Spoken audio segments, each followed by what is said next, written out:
returning from an all-night dinner, dance, and poker party.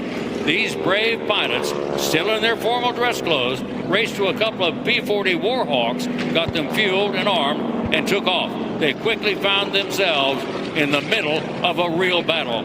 These two pilots caught up with the Japanese close to Pearl Harbor and Hickam Field and engaged the Zeros, Vals, and Kates with rounds from their .30 caliber machine guns. However, they quickly ran out of ammunition. Luckily, they were able to land at Wheeler Field near the center of the island. They refueled, reloaded with .30 and .50 caliber ammo, and took off once again to fight the Japanese. The two pilots are credited with downing a total of 6 Japanese warplanes before their own planes were disabled. Both pilots received a Distinguished Service Cross for their actions that infamous day.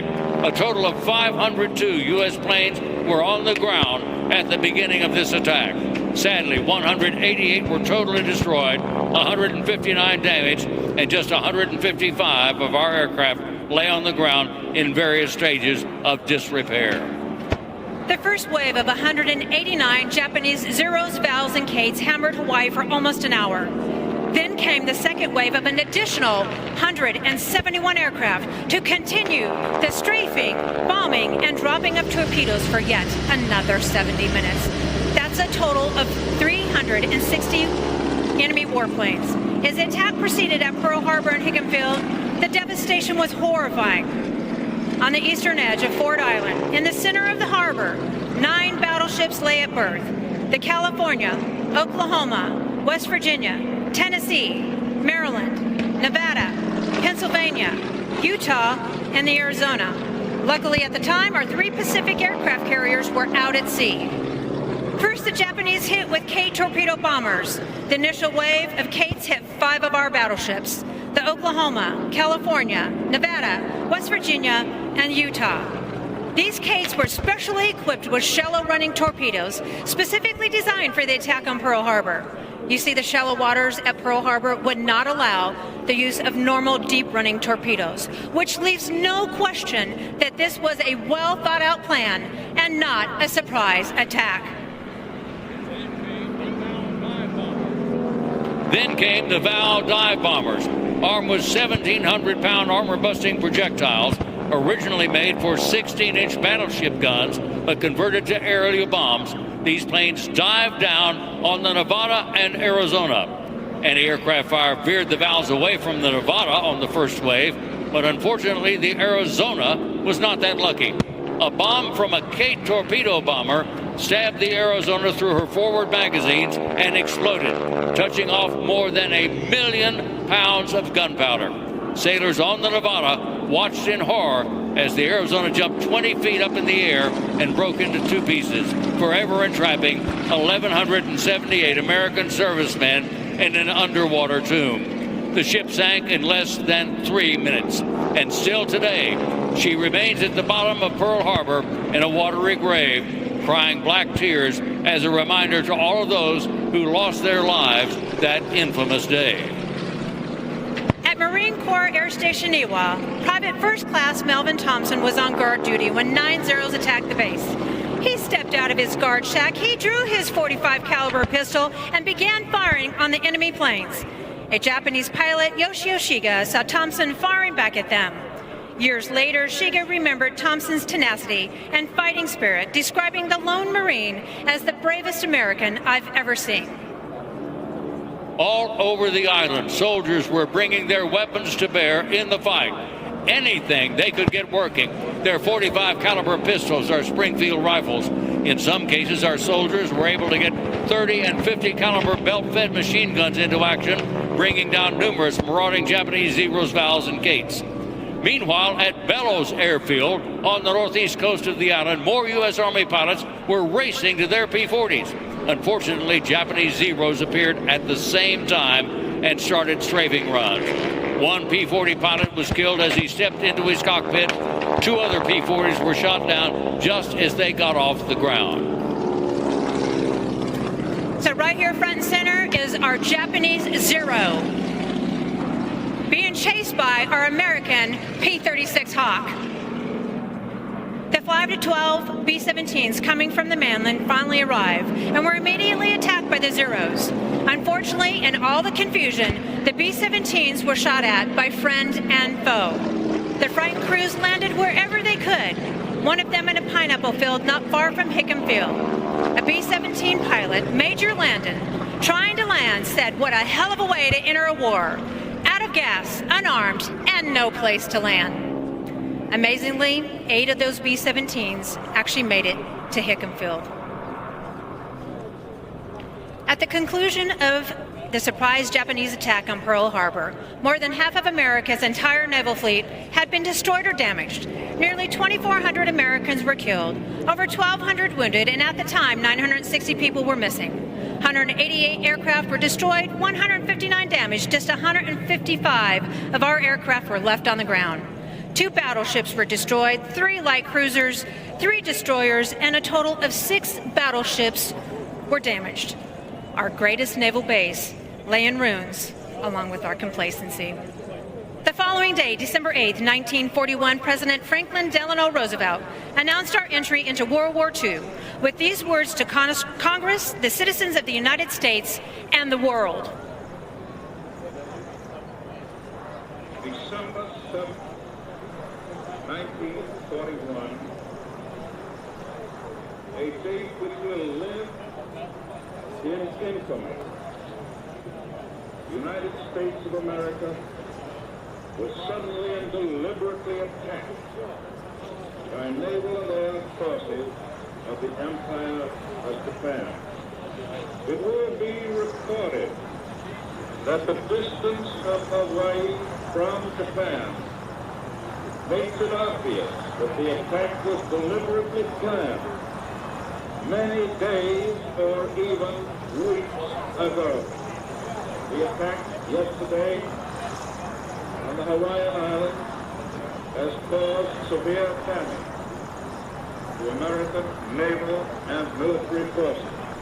No matter how long it may take us to overcome this premeditated invasion, the American people in their righteous might will win through to absolute victory. In the 44 months of fighting that followed, the United States sank every one of the Japanese aircraft carriers, battleships, and cruisers of the Pearl Harbor Task Force. Nagasaki, the city where the special armor-busting bombs were made, was destroyed by a U.S. atomic bomb on August 9th of 1945. And a little less than a month later, when the Japanese surrender document was signed on September 2nd, among the U.S. warships present in Tokyo Bay was our own battleship, the West Virginia. Would you please bow your head and join me in a moment of silence in memory of all those who lost their lives that infamous day.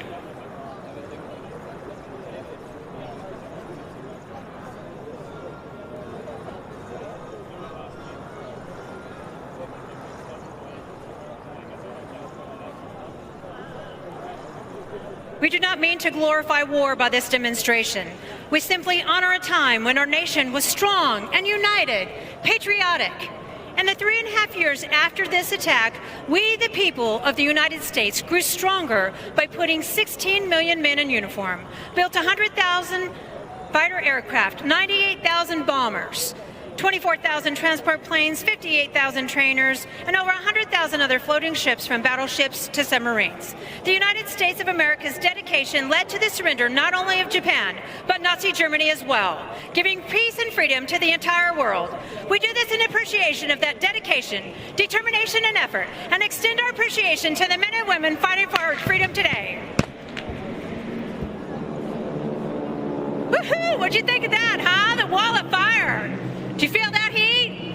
Our wall of fire presented by the Tora bomb squad led by Dave West and Zach Stowe and his team from across the wonderful United States of America. Ben West, Caleb West, his son, his sister Martha West Bosworth, Mitchie Ryan, Jim Cool, Mike Honeysett, Tim Wright, Jerry Hammond, Victoria Harrington, Carrie Dougherty, Sophie Say, and John Blevins. Let's give them a big round of applause. They're out there at 5:15 every morning getting ready for the show. Now, coming over your left shoulder, let me introduce our pilots to you and get your cameras ready from your left. Daniel Rathman from Midland, Texas, with Brady Ornett from Waukesha, Indiana, in his backseat. Miles Turner from Fort Worth with Ethan Green from San Antonio.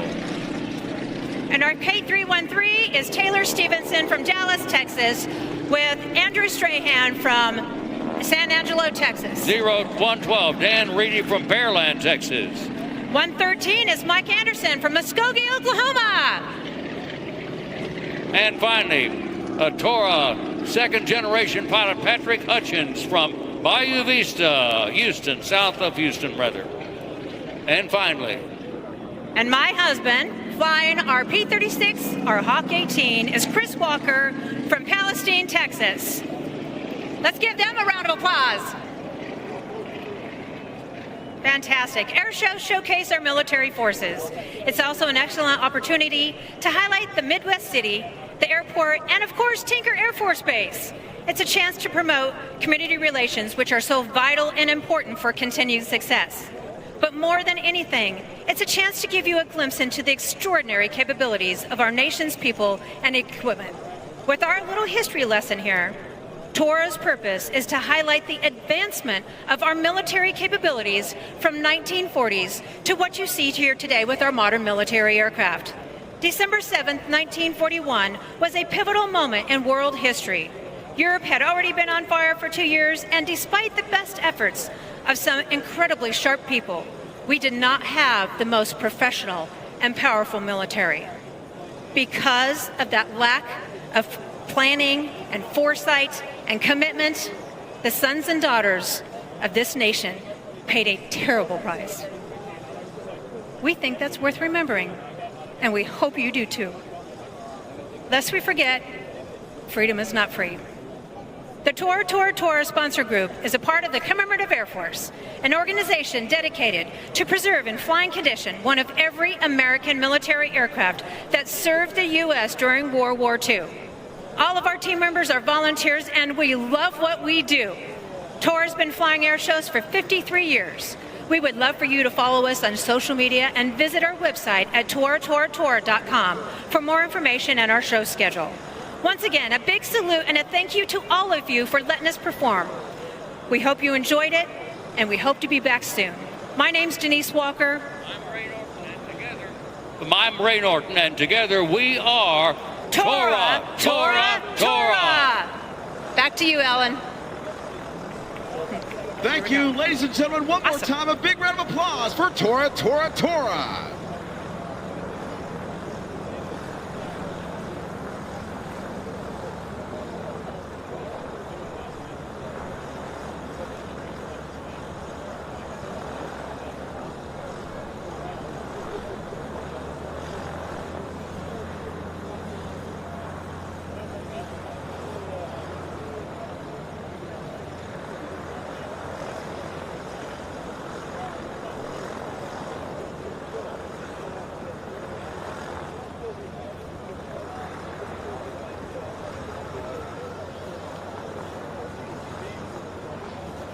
Yes, nothing like the smell of a grass fire in the middle of summer in Oklahoma.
Folks, if you want to meet Kyle Franklin of Franklin's Flying Circus, he's down here walking the line just to the Ride of Show Center. Come down here and meet the man, the myth, the legend himself. And you too can learn to fly like Ben. Don't do that. Don't ever learn to fly like Ben. Air acts up in the sky that you're able to see here at the Tinker Air Show. We have got plenty of static displays that you are able to get an up-and-close personal look at. I'm talking the B-52, the KC-135, the B-1. The list goes on and on and on. One of those aircraft you're actually able to get inside of is the KC-46. Take a look at the line. People hoping to get a glance inside of the KC-46, something that doesn't happen all too often here. One of those gentlemen hoping to get inside and take a look is Pius here. Hey, how excited are you to get a look inside the KC-46? It is great because I hadn't seen the displays, and I provided displays for quite a number of the aircraft years ago. So my first time here on Tinker was probably about 50 years ago. Oh, wow. And we've been to one previous show here probably about 20 years ago, but otherwise, yeah, it's awesome seeing all the aircraft. A lot's changed, hasn't it? It has changed a lot, especially like when you look at the B-1 being out there now. I was more familiar with the B-52s, and I was hoping to have seen a B-2, but that one is a little too risky. Yeah. And, but seeing an F-35 there is kind of neat. I provided a lot of displays for F-16, so it's fun always seeing the pilots and doing the aerobatics. Pius, we're happy to have you here, sir. Thanks so much for coming to the air show today. Well, thank you very much for having us. Yeah, this again, the KC-46 is just one of many static displays here at the Tinker Air Show that folks are getting a very up close and personal look at. They're excited, we're excited. Day 2 of the air show, yes. Day 2 of the air show is underway. We're going to send things back to you at the desk.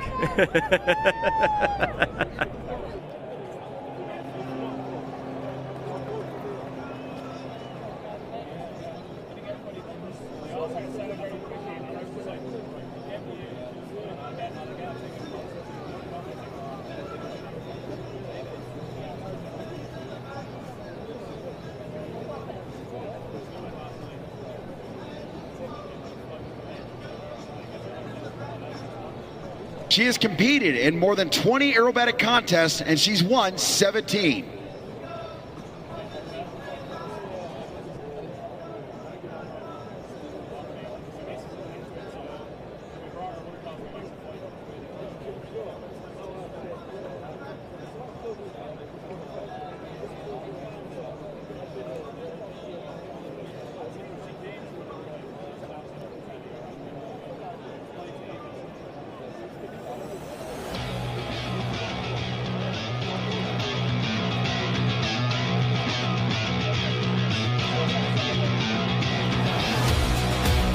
Ladies and gentlemen, diving into the aerobatic box, Britt Lincoln in the Extra 330 SC.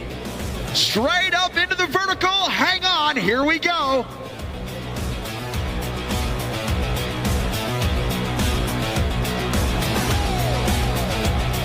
She enters the inverted flat spin. This is a maneuver that at one time was considered unrecoverable. Once you were in, there was no way out. But today's advanced aerobatic aircraft, it's a very simple task. This is a purpose-built airplane, and it does that job very well. The Extra 330 SC has taken the aerobatics world by storm. It is the preferred aircraft of most aerobatic performers in the advanced category.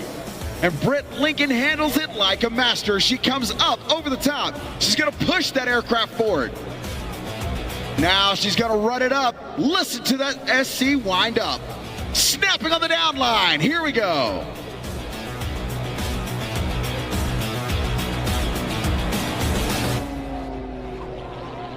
This machine is a pumped Lycoming AIO 580 engine producing 350 horsepower. Up to the top, spinning it around like a pancake, straight back down. That was an incredible hammerhead turnaround. Once again, she's going to constantly be pulling heavy G's throughout her routine. Watch, she goes tail over prop, ripping, flipping, and tumbling through the Oklahoma sky.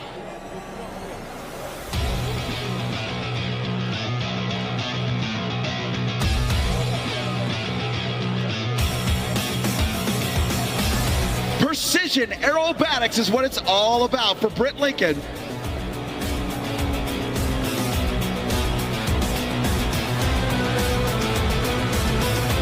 So you'll notice our aerobatic performers climb up into the vertical.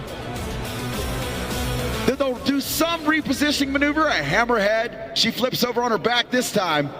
Now she's going to trade that altitude for airspeed back to show center. Back into the vertical. Point rolls on the upline, turns off her smoke. She's just going to hang it out there.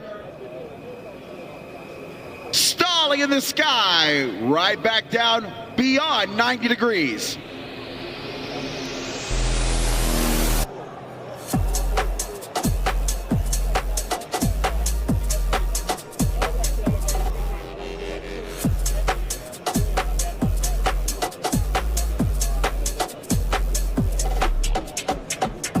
She came here to tear up the Oklahoma sky. She's going to do just that with a 4-point hesitation roll.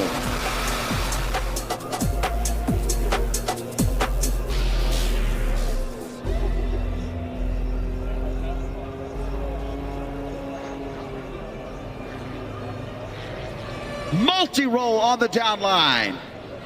Who wants to go for a ride with Britt Lincoln? Do not have a big breakfast prior to that.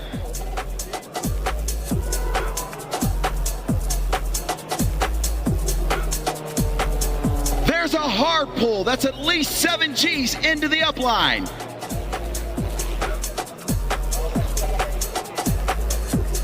Up, stalling out over the top. She's inverted. Now looking at nothing but Oklahoma terra firma and snapping on the down line one more time.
Folks, you heard her. She's going to do a triple avalanche loop. That's the traditional barnstormer's loop.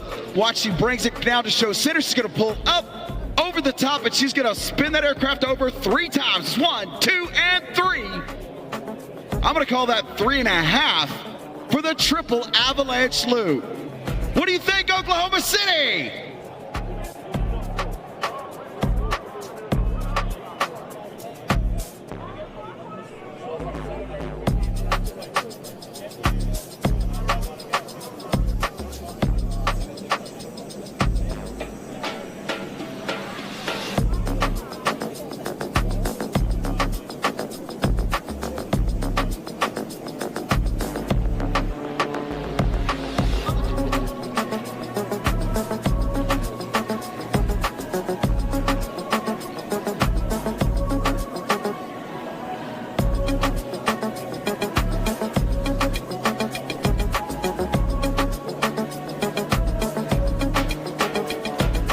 Ladies and gentlemen, she's right back at it.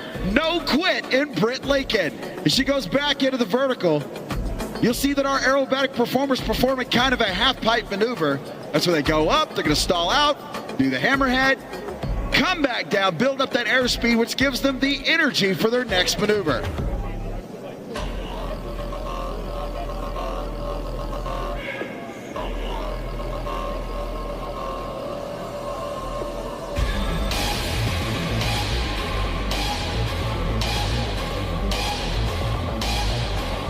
Hesitation point rolls on the down line.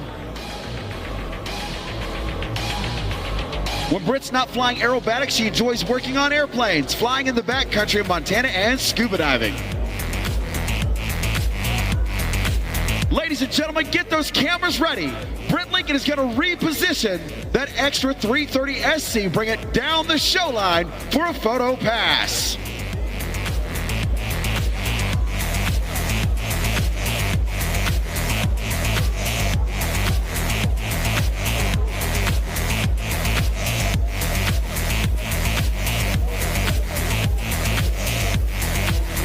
To right, ladies and gentlemen, Britt Lincoln.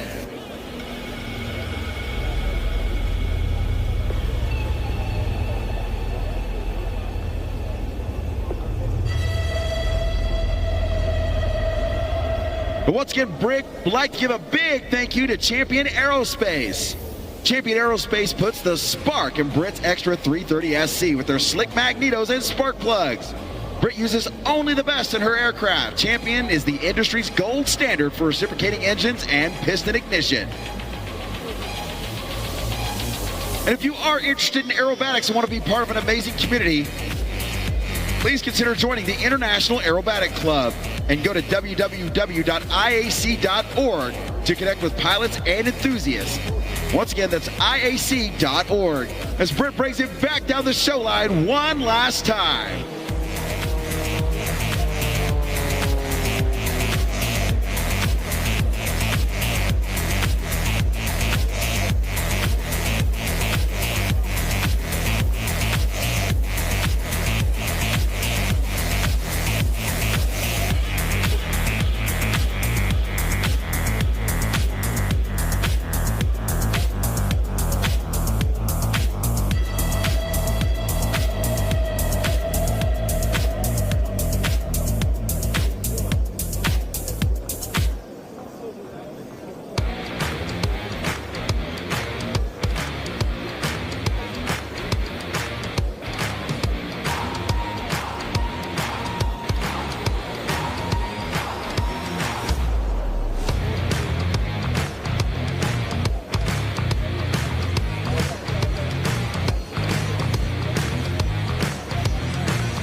All right, ladies and gentlemen, in just a few moments, I want you to be your absolute loudest.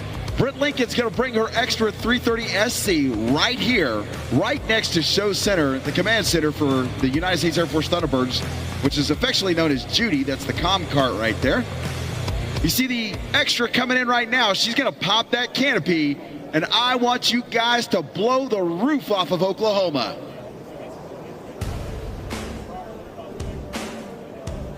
Spectacular aerobatic performance by Britt Lincoln.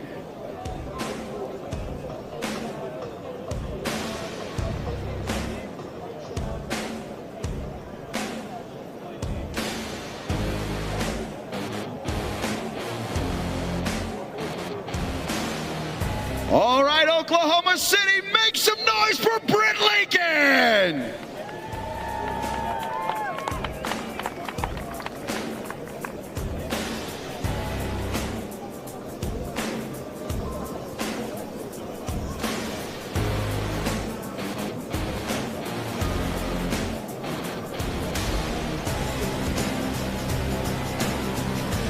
Fantastic performance by Britt Lincoln, and now a takeoff roll.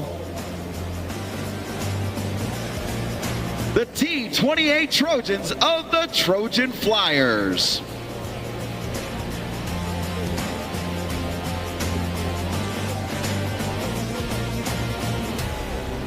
The Trojan Flyers are proud to be performing for you here today at the Tinker Air Show. The home field of the Trojans is Midway Airport, located in Midlothian, Texas, just south of the Dallas-Fort Worth area.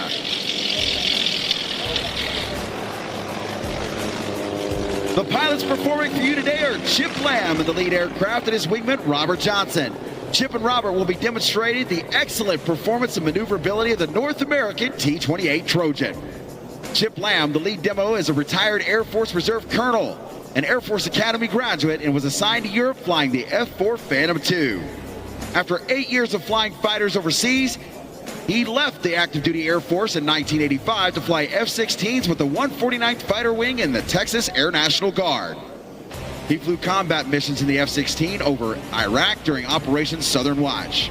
Robert Johnson, the wingman, grew up wanting to fly, which led him to his pilot certificate at a young age. When not flying air show, Robert's most rewarding flights are flying wounded veterans for Veterans Airlift Command and doing disaster relief flying for Operation Airdrop, including a recent deployment to North Carolina to support victims of Hurricane Helene. The Trojan Flyers wish to thank Trig Avionics for sponsoring the team. We fly with Trig transponders and radios that offer the best mix of quality features and value. These certified avionics are truly better by design and ideal for light general aircraft. The Trojan Flyers are also proud to support Operation Airdrop. Operation Airdrop is a disaster relief charity that uses volunteer aircraft and pilots to support communities in need these days immediately following a natural disaster.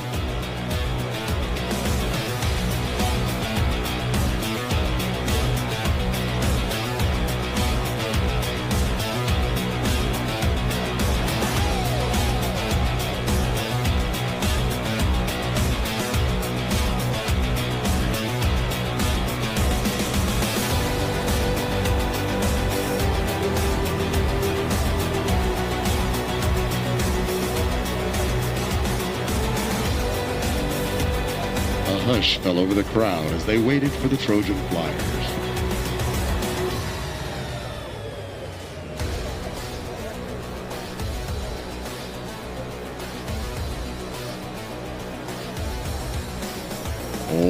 Ladies and gentlemen, over your right shoulder, Chip Lamb and Robert Johnson and the Trojan Flyers.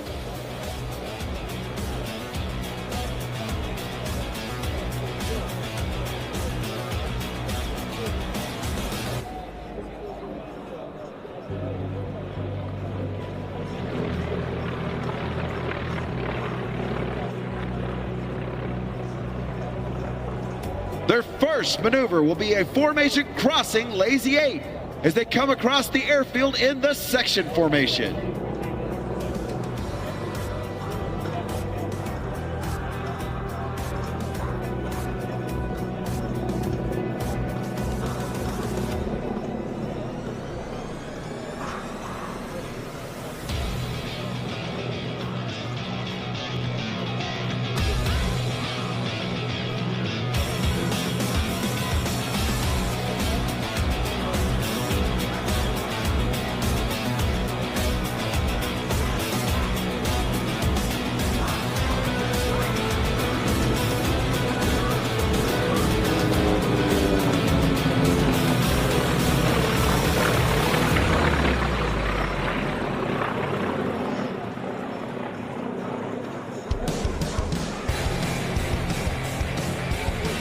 The Trojan Flyers own and operate two T-28B aircraft. Both have Wright Cyclone R8 T-2086B 9-cylinder radial engines, rated at 1,425 horsepower. The fully aerobatic aircraft can take off in less than 800 feet and climb to 10,000 feet in less than 90 seconds. Race level above 335 miles per hour and dive faster than 380. In fact, the T-28 can outperform most World War II fighters at low altitude. The Trojan Flyers aircraft were used by the United States Navy as primary flight trainers. These aircraft were used to teach Navy and Marine aviators basic transition, formation, aerobatics, and instrument procedures and techniques. Watch as the Trojan Flyers come in now for the split half cubit.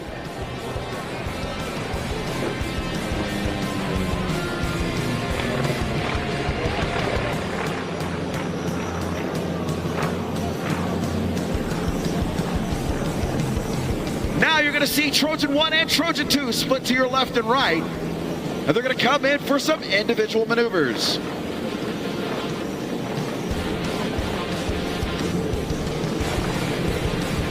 Robert Johnson out to our left is bringing Trojan 2 down the show line for the aileron roll.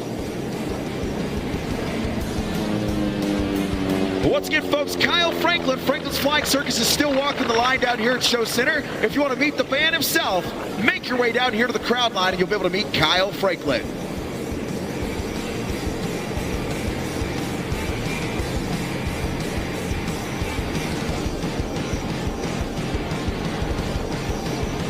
Now, as Robert Johnson peels out, Chip Lamb is going to bring Trojan 1 down the show line for the Immelman into the split S. Washington brings the aircraft down low, pulls it up high into the sky, into the invert, he'll roll back wings level. This is a combat fighter maneuver that is still used to train pilots today.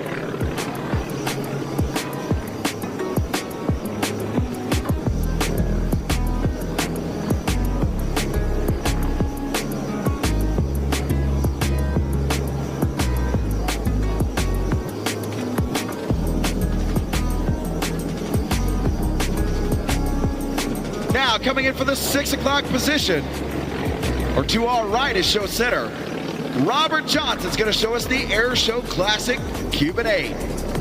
This comes about from an aerobatic competition in 1936. A man named Lynn Povey was going to do an avalanche loop, which is a loop with a snap at the top. Came down low, pulled up, realized he was carrying a little bit too much speed about right here. He could not do the avalanche, so he decided he was just going to carry that through and mirror the maneuver on the other side. He knew there were going to be questions when he got back down to the ground, and Lynn was a quick-thinking man.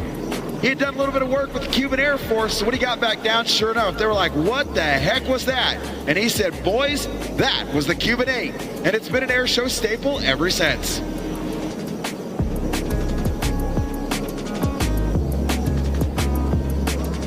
Here's Robert Johnson and Trojan 2 back to Show Center to complete the Cuban 8.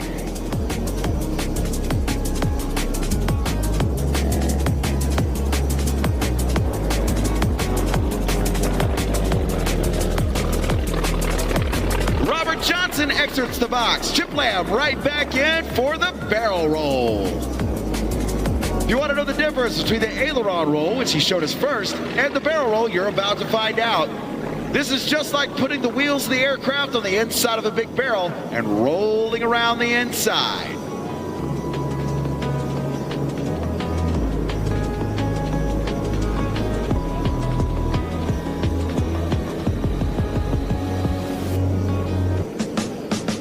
Trojan 1 departs. Trojan 2 back in for the 4-point hesitation roll.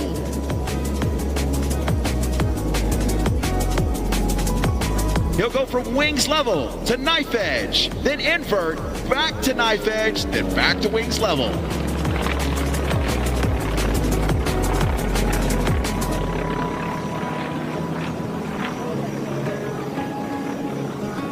Robert Johnson and the hesitation roll.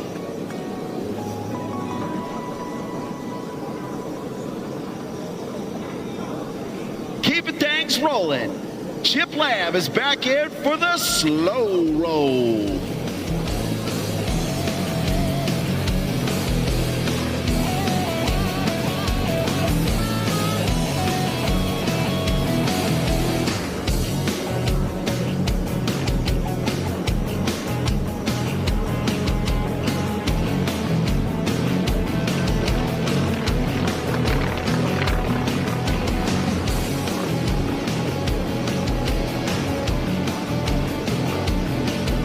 Now, what air show would be complete unless some warbird or vintage biplane came in, rumbling down the show line for a big, beautiful Barnstormers loop?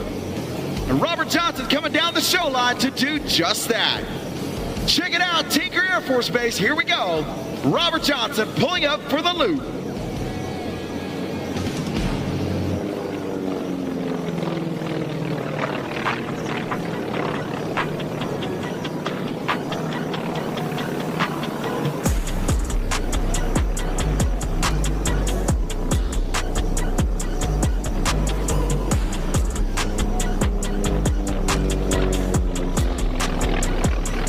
Now here is the hardest part of formation aerobatics.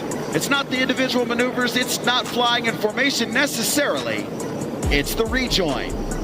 Now right here, Robert Johnson's gonna chase down Chip Lamb, and he's gonna come down the show line in close trail the first time. They're gonna match speed after the close trail and bring it back together for the formation loop. There's no brakes on an airplane, so if he's going too fast, he's just gonna pass him. You have to match that speed, judge the closing rate. It is one of the hardest things to do in formation aerobatics.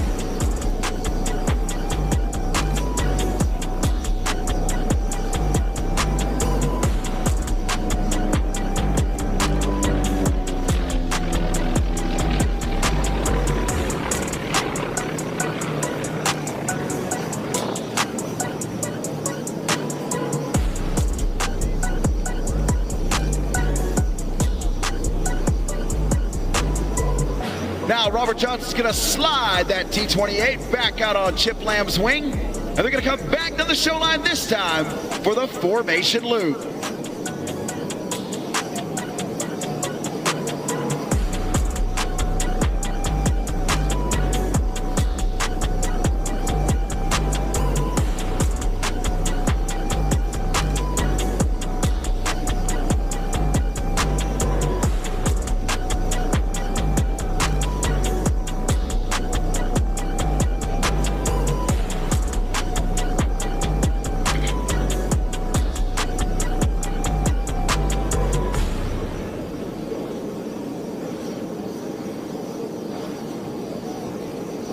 They have repositioned out to our right.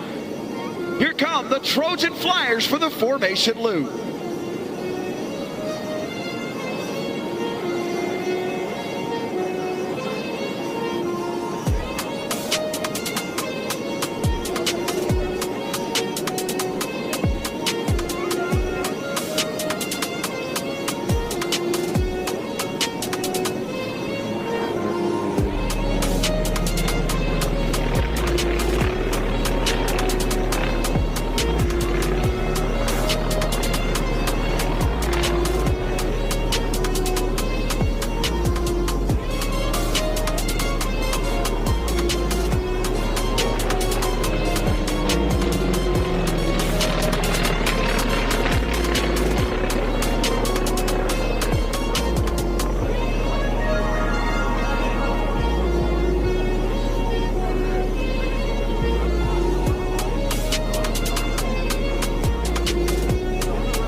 Trojan Flyers coming down the show line for the formation trail roll.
All right, ladies and gentlemen, you heard the man. Get those cameras ready as the Trojan Flyers reposition to come down for the photo pass.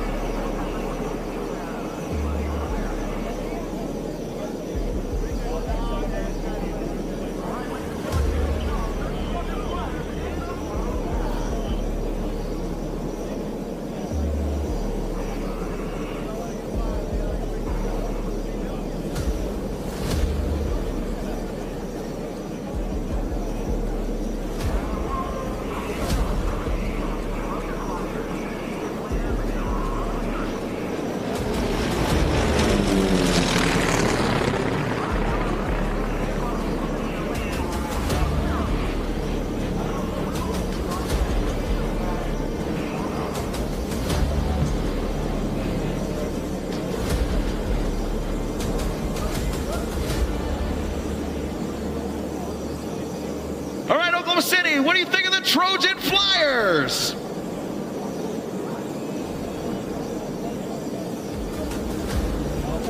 There may not be a better sounding aircraft anywhere in the world than the rumble of the Trojan.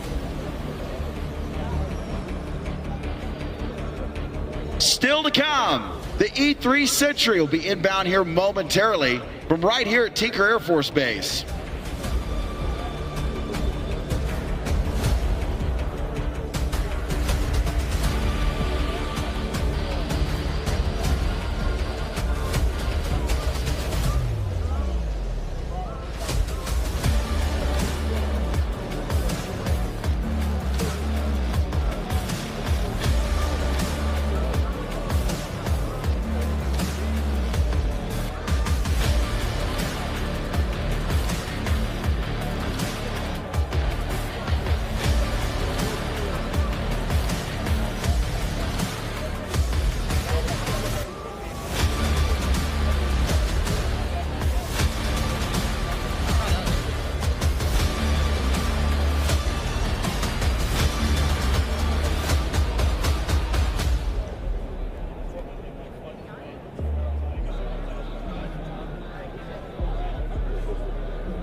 The Trojan Flyers with the overhead brake to land.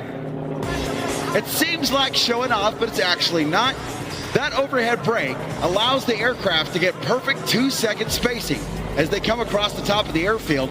Now they are in the downwind. They'll turn base onto final and be perfectly spaced to land one right behind the other.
Oklahoma City, get those hands in the air. Give the Trojan Flyers a big wave as they come back to parking.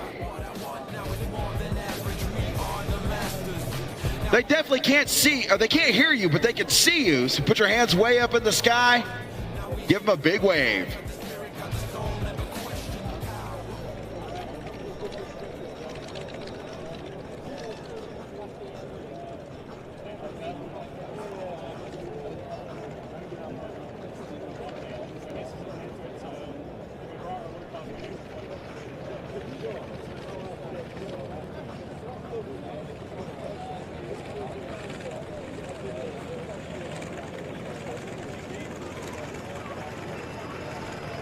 Coming overhead from right here at Tinker Air Force Base, Team Tinker's E-3 E3 Sentry, the AWACS.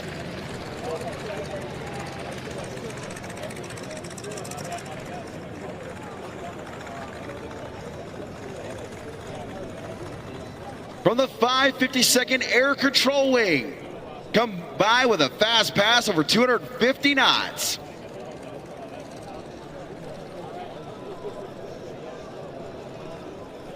They're going to do 3 passes for us, looks like.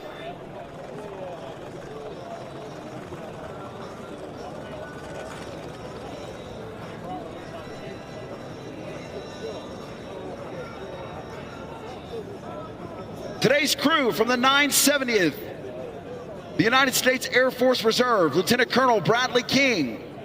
Also from the 970th, Major Paul Smith. The rest of the crew, Captain Gregory Hudson and Tech Sergeant Andrew Parkin.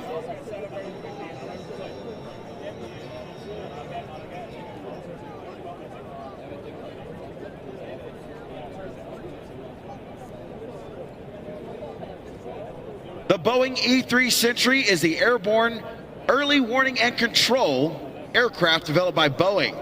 E3s are commonly known as AWACS, which stands for Airborne Warning and Control System. This aircraft was built on the Boeing 707 airframe, just like the KC-135. Beautiful sight here at the Tinker Air Show. Dan Hawkins, Senior Master Sergeant Caitlin Jones-Martin. Delighted to be joined by Colonel Ken Boyd. How are you, sir? The commander of the 552nd Air Control Wing. I'm doing great right now. We got the E3 flying by. You cannot get any better than that at an air show. Yeah, so tell us a little bit about that beauty in the air that we've been watching. Like, that is majestic. I mean, she is a wonderful aircraft. That is the E3 AWACS. She has been gracing the skies over Oklahoma City since 1976. She is a premier air battle management platform for the Department of Defense. If there is any kind of hot spot, anything where we're using air power, that's where we're going to see the men and women of the 552nd Air Control Wing. I mean, look at her come by. I mean, you could see right on top of that, you have its primary sensor, the radar. She's got a lot of comm as well.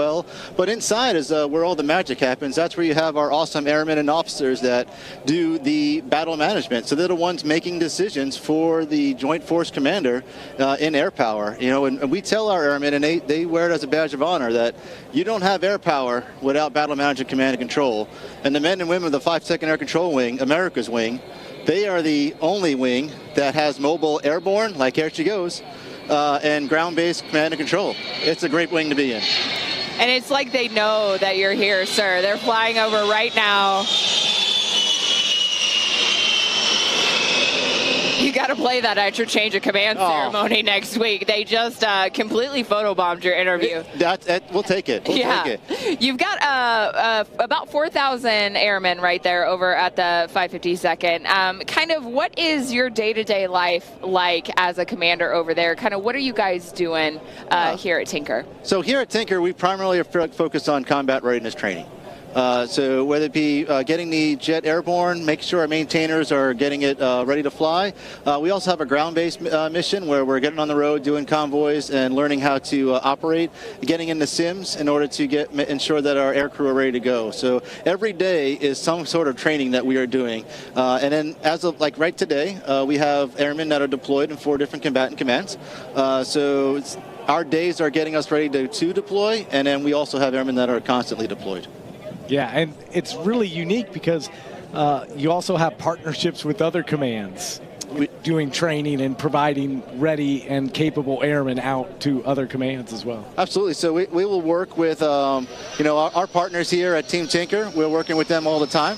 I think you guys talked to my partner in crime, Colonel Gormley, a little bit ago. So he has the tanker wing here, and we couldn't do our job without the air refueling capacity. And on a normal day when we're not in combat, we're just training, making sure that his operators can give gas to an aircraft like ours, and our operators can receive the gas. And then we'll go out to Luke Air Force Base, work with Air Education Training Command as they build new fighter pilots. We'll be back there giving them the command and control they need. All the way to we'll work with the Army units to make sure that we can do integrated air missile defense. So we're doing whatever we can. I got a team right now getting ready to go out to the Pacific to work with the Army on some of the islands to do some battle management, command and control. It's amazing. I love being in this wing. We're everywhere. That is so cool.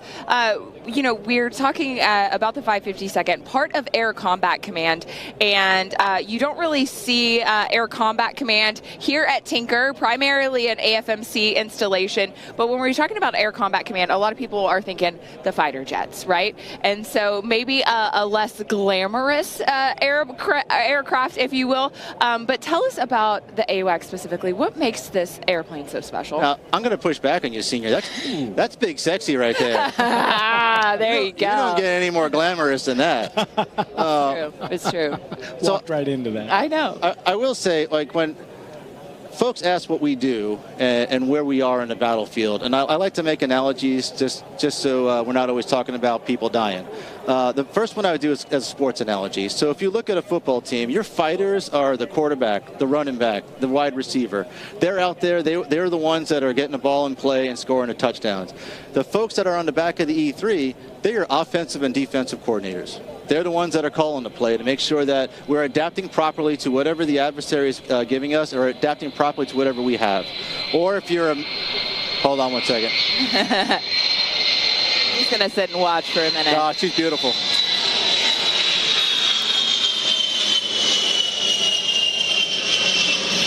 The hometown fave. A gorgeous shot from our second audio-visual squad.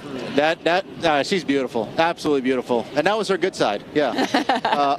But yeah, if you don't want the sports analogy, just do a music analogy. You know, I would say the folks on the back of the E3 are more like your percussion of an orchestra. You know, the Combined Forces Air Component Commander is your conductor. You have a lot of individual talent, you know, the solo violinist or trumpet, that's your fighters and bombers. But the one that's keeping the heartbeat, the one that's keeping us where we need to be, that's the individuals on the back of the E3. That's what we do. I love that. That's pretty cool. And I wanted to transition a little bit because, you know, obviously we're honoring the Air and Space Warriors who get the mission done every day. Kind of curious how your Air Force journey started. What got Ken Voigt interested in joining the Air Force? I needed to pay for college. Fair. I was going to be a civil engineer in the Air Force, and I was only going to do 4 years and go back to New York and work for the Department of Transportation. Neither one of those two things came to be true. The Air Force asked me to be an air battle manager, and by ask I mean they ordered me. And then I was actually learning how to do my job. I was getting my mission qualification evaluation on September 11, 2001. And then shortly after that, I was deployed over the skies of Afghanistan. And when you can see what you do as a mission on the evening news right after you land, so you do an 18-hour mission, land, watch CNN, watch MSNBC, or watch Fox News, and there's your mission right there. It's powerful. I was doing something that was way bigger than myself. So I had to stay in. I have about 10 different deployments across the Central Command or Southern Command. I've worked in the E3 AWACS. I've also worked in our ground-based control and reporting system and at the operational C2 at the Air Operations Center. So I've had a great career. It's been absolutely fabulous. Once I became a commander, though, and I was able to take care of airmen, that right there is the best thing in the world. When you can actually look someone in the eye and say, hey, that promotion, that tech sergeant strike that you were looking for and you've been working for years, you got it. You know, that school slot that you wanted to do, that commissioning source that you wanted to go to, you got it. And being able to shake their hand and congratulate them on a job well done, there's nothing better. Or being able to send someone off to combat, and then when they come back with their families and say, welcome home for a job well done, it's just amazing. So I love being a commander, and I love being an air battle manager. It really is. You know, doing the job is so much fun, but then when you're watching your airmen do the job that you did for so many years, it's a special kind of pride. It's almost like watching your kids do the job. You know, you're so proud of them for everything that they do. And I got to tell you, the men and women of America's Wing are just absolutely phenomenal. It is an absolute treat. I've been in command for a little over 2 years right now, and I've loved every second of it. The Air Force tells me I'm going to have to give it up soon. Probably you might see a grown man cry when that happens, because this has been the highlight of my career, is being able to lead America's Wing and see these men and women do what they need to be able to do. I got to tell you, I think Tinker loves you right back, because as Dan and I were leaving last night, I mean, it was 4:57, and there was still a line out the door of the AWACS of attendants to the air show waiting to get in and see that aircraft at the static display. When she says line, it wasn't like 3 people. Like, out the door. I was like, hey, they got to kind of close up shop. Yeah, the gates, wrap it up, guys. America's Wing was like, nope. We're going to show you this plane. We love this community. The community does love us. I don't know of many places where you can see in the police officer's badge your aircraft. And in Midwest City, the E3 is on Midwest City law enforcement badges. And that's just amazing. When you talk about a community that loves its military and loves to support the men and women that serve here at Tinker Air Force Base, the local Oklahoma City community, whether it be Midwest City, Del City, Oak City, Choctaw, Yukon, they are just amazing. And here she comes in for a landing. There's no better sight of seeing this. And the men and women around Midwest City and Del City have seen the E3 fly over their heads since 1976. She's kind of the hometown hero right here. Yeah, what another gorgeous shot. So majestic, you know, for a big bird with a big dome on top. It's so majestic, though. She's great. She is great. Yeah. So, sir, obviously, as you get ready to move on, I guess, to NORAD, you told us a little bit ago. What would you say maybe some of your proudest moments as the commander? I know you talked about promoting airmen and seeing them do well, but as a unit, what are you going to miss the most? I'm going to miss watching this unit solve complex problems. Some of the best things you can do that I was able to do is say, hey, here's a unique issue that we need to solve for the nation. And if we don't solve it, nobody else will. And then watch our airmen from our youngest, just joined the Air Force, all the way up to some of our individuals about ready to retire, just get in there, get their hands dirty, and solve the problem. So being able to tell folks, here's the left and right boundary, and let me get out of your way so you can solve it, and they just blow my mind. It is amazing to watch this team work. I love it every day. And that was probably what I'm going to miss the most.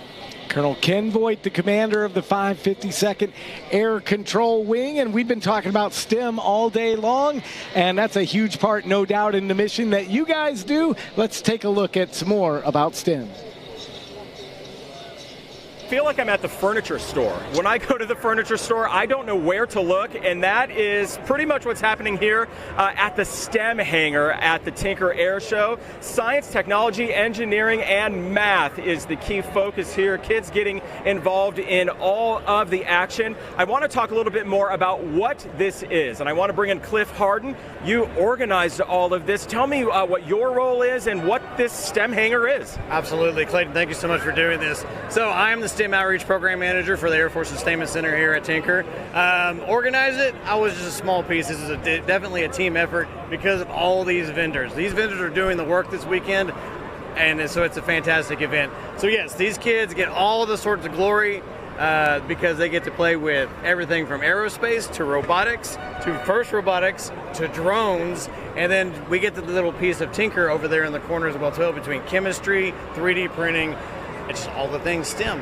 I mean, this is so cool. We've got a robot that's blowing bubbles, a robotic dog over here. This is really what is the future of the Air Force and really the DoD, right? Absolutely, absolutely, yeah. Robotics is definitely the next thing. AI is the next thing for sure. But yeah, the robotics, the kids get to see how we incorporate robotics because of 3D printing. We have, here at Tinker, robotics is a huge deal because they create different things for parts and pieces for aircraft that are aging.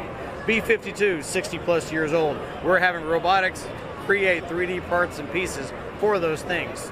And real quick for the folks watching at home, obviously they're not able to be here. How can I get my kid involved if I'm watching at home in STEM here in the Oklahoma area or beyond? Absolutely. So historically, just because an engineer or scientist is in the STEM world, it falls under the aerospace umbrella. So kids can now get into career tech and or college, either way. If they want to be an aircraft mechanic, that's still STEM. If they want to do the traditional scientist or engineer, that's a way to do it as well too. It's good stuff. Cliff, want to thank you so much for joining us here today. Again, you're looking at the STEM hangar at Tinker Air Force Base. We're going to send things back over to you at the desk.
down to the runway.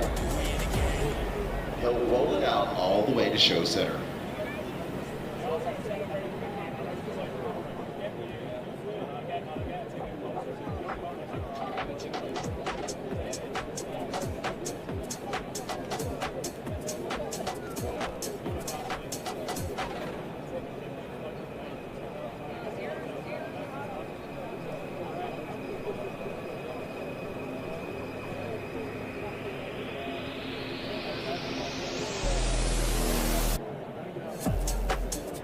All right, Oklahoma City, make some noise for Kyle Franklin of Franklin's Flying Circus.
STEM City, wanting to tell you about something really special we're doing this year here at the Tinker Air Show. It's called the Honoring Those Who Serve display. Take a look behind me here. This year we have selected about 10 to 12 people that we are recognizing as heroes, those going above and beyond here at the Air Force. Talking about local Rosies from the beginning of Tinker's time, General Tinker himself, even Senior Master Sergeant retired Pete Piazza. Now you already recognize that name. We've named a gate after him here at Tinker. Folks can watch a video to learn more about each of these individuals that we have selected. We also have a pretty special spot over here, a cork board where people can write who their heroes are and post them. We're talking Dad, Mom. Some people have chosen Jesus, other folks in their lives that are heroes. It's really something special that we're doing here at the Air Show this year. You may be at home not being able to participate. That's okay. To learn more about the heroes that we selected, head to our YouTube page. We've created a playlist where you can learn about each of our heroes selected today. That's it here from STEM City. We'll send things back over to you. A student pilot's transformation is where cadets learn the fundamentals of flight. A modern trainer with a historic name, honoring the legendary World War II era Texan. Leading the formation is the T-1 Jayhawk, a twin-engine jet used to train pilots destined for mobility, refueling, command and control aircraft from airlift to AWACS. This is the trainer for the strategic side of air power.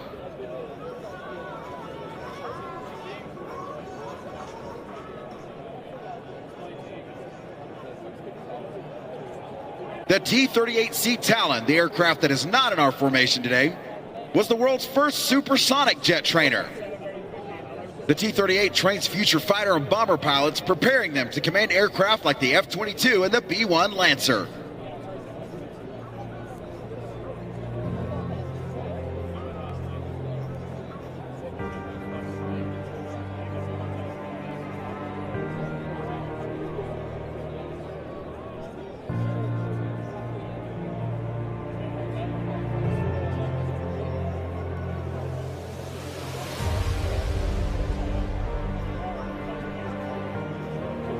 As our formation comes overhead one more time, each one of these aircraft represents a path in the sky, mobility, strike, and support.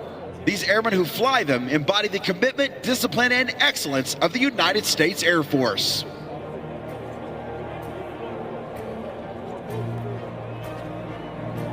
From the prop-powered precision of the Texan II to the jet-fueled fury of the Talon and the global mission-ready Jayhawk, these are the wings that build the the world's greatest pilots.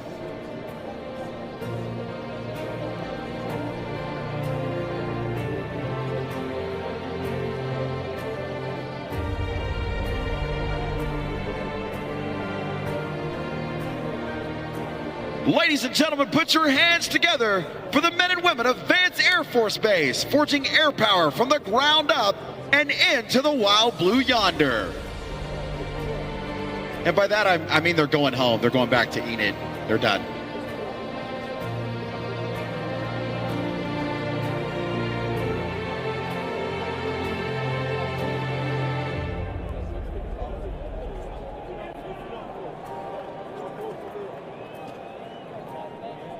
You know what I think this air show's missing? Jet noise. We've had some heavy jets. We've had some fun with that. But how about some fighter jets? How about some historic fighter jets? Coming up next, we have... While the outside of the aircraft paint facility looks like any other hangar at Tinker, don't let looks fool you. Inside, crews are working around the clock, getting aircraft like this C-130 back in the sky. We're one of the first processes in the maintenance part out here at Tinker. Before paint is removed, crews protect propellers and mask areas on the aircraft sensitive to chemicals. Before you know it, paint just melts off. This is a real crucial part of the maintenance process. Without us taking off the paint, you can't locate corrosion, you can't start the PDM process. The same masking process begins once an aircraft is ready for a fresh coat of paint. From sanding to washing and sealing, every step ensures the aircraft is ready for a flawless finish. The painters take a lot of pride in their jobs. Jacob Drew has been just the man for the job, going on nearly 2 decades at Tinker. Every day you can be working on a different aircraft, a different different system. I can be working on a C-130 today, but tomorrow I'll be on top of the B-1. The next day I might be on top of the V-52. Technology has made life easier over the years. It's been a really good job. These moving aerial platforms, crews say, are a game changer. We used to work off of boom lifts, and that gets to be pretty interesting. When you're trying to paint or sand, these are a lot better to work off of for sure. Churning out aircraft is all in a day's work for the painters here, but don't think for a second these capital A airmen lose sight of the mission behind the mask. I have a family myself, and I have a lot of young boys, and I think that, you know, hey, this is doing my part to help protect them, to getting the warfighter out as fast as possible. At Tinker Air Force Base, I'm Clayton Cummins.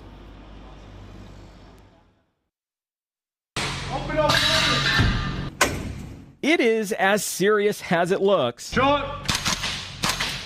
These defenders are among the first training in a new shoot house at Tinker Air Force Base. We all are entrusted to have this job. No one's coming to save us, so it's very important that we take this very seriously.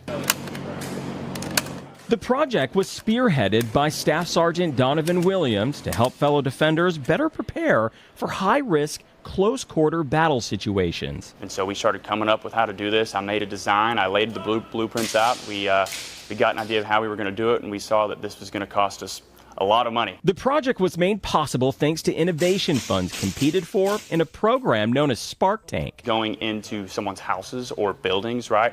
So we can train different domestic situations in here. You can train hostage situations, suicidal ideations, active shooters. The list continues. The shoot house has the capability and guarantee to keep defenders guessing. Rooms and walkways are easily reconfigured. Training can be held in complete darkness. You can come into it one time and you have a T intersection or an X intersection, and now you come through and there's no hallway.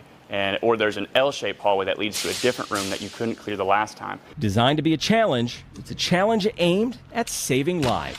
This is 100% a perishable skill. What I mean by that is if you don't practice it and you don't train it, it will go away. And you can't just jump into it one day and be like, oh, I'm ready to go. No, because that's going to be your life or someone else's that you end up giving up because you didn't prepare yourself mentally, physically, and you didn't train to be here. At Tinker Air Force Base, I'm Clayton Cummins.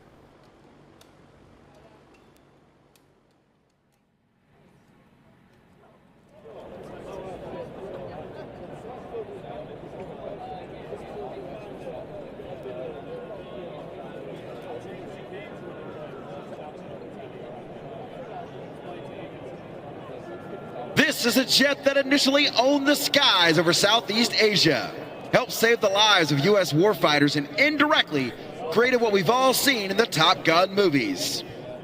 Yes, you heard that right, and I'll explain. The story you're about to hear is about a secret program, part of the Defense Intelligence Agency, that was only declassified in 2013. Let me take you back to the early days of the Southeast Asian conflict. America's fighters barely outpaced the enemy with a kill ratio of 2-to-1. We lost 2 aircraft for every 1 we shot down. The Israelis acquired the MiG-17 and the MiG-21 in the mid-1960s. These were shared with the U.S. and tested in secret at Groom Lake, commonly known to the public as Area 51. On aeronautical maps, it's an exercise area marked with red ink. The Forbidden Zone became known as Red Square. These highly classified programs, known as Have Drill for the MiG-17 and Have Donut for the MiG-21, work to learn and exploit the weakness of these very capable aircraft. The Air Force and Navy brought the best test fighters in the world and the aircraft to fly against the MiGs. They all lost their first engagement. Our best pilots and planes were just outclassed. However, the secret programs were eventually successful. We learned how to fight against the MiGs, how to exploit its weakness, and how to avoid its strengths.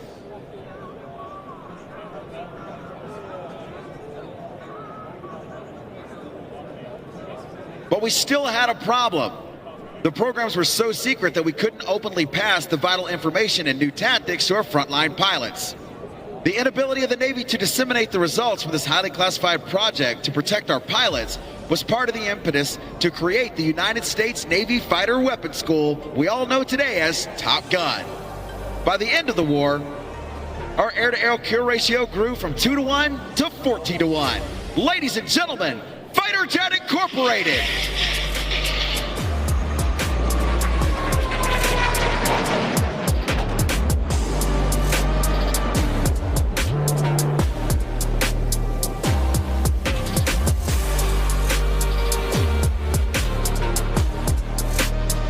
Flying the lead, number 1611, America's premier jet demonstration pilot, Randy Ball, and in 1613, on the nose is Scott Gusikov. The MiG-17 is an improvised redesign of the famous Korean War era MiG-15. The swept wing design for the MiG-15 developed and captured World War II German engineering. Note the improvised wing sweep on the MiG-17, 45 degrees near the fuselage, changing to 42 degrees near the wingtips. Adds a third wing to control the airflow of the swept wing design. And until the F-16 entered service, the MiG-17 was the tightest turning fighter in the world.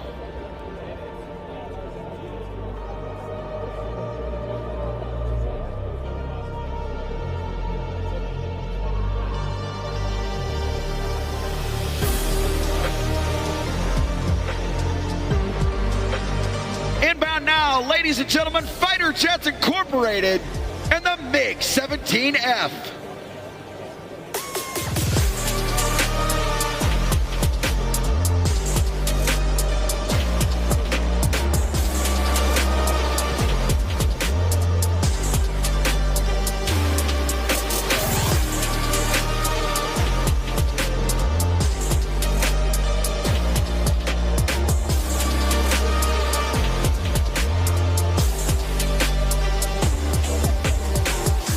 Ladies and gentlemen, direct your attention to Show Center. As Fighter Jets Incorporated repositioned to come down the show line once again. This jet was originally designed to intercept bombers flying straight and level. The Soviet Union discovered in Vietnam that the MiG-17 was very capable against American fighters. It can maintain 8 times the force of gravity in a turn and attain a max speed of 715 miles per hour. That's just over Mach 1, and can climb at better than 14,000 feet per minute.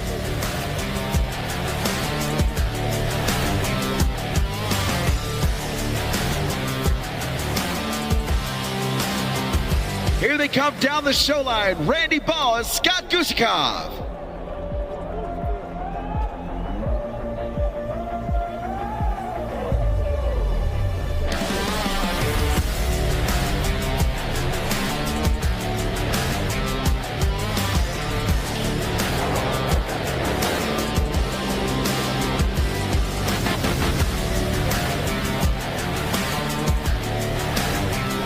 When production started in the 1950s, the VK-1F engine made it one of the first production jet fighters in the world with an afterburner. The MiG-17 could carry bombs, rockets, or extra fuel tanks under its wings. In its lower nose, it carried some of the largest guns ever used in combat. Made famous by the Vietnam War, the MiG-17F was the primary enemy aircraft engaged by American forces, including its nemesis, the F-4 Phantom II.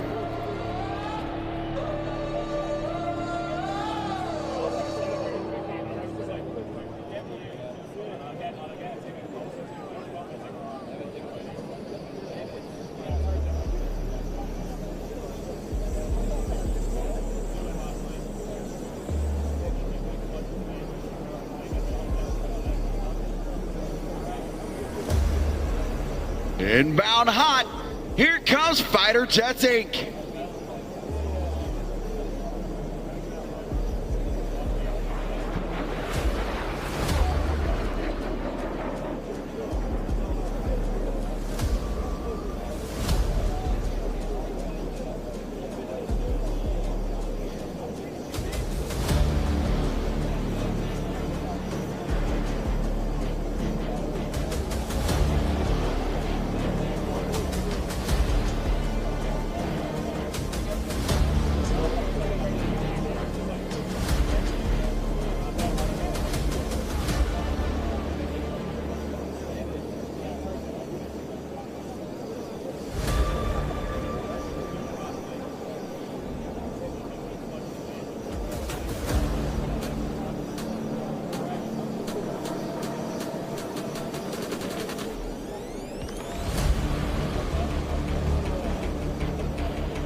Just heard a call for afterburners on as they come in from the left this time.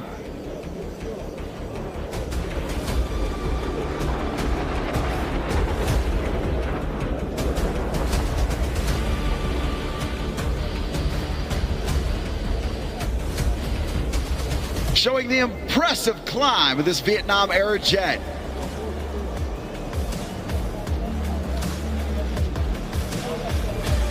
Once again, until the F-16 entered service, this was the tightest turning jet in the world.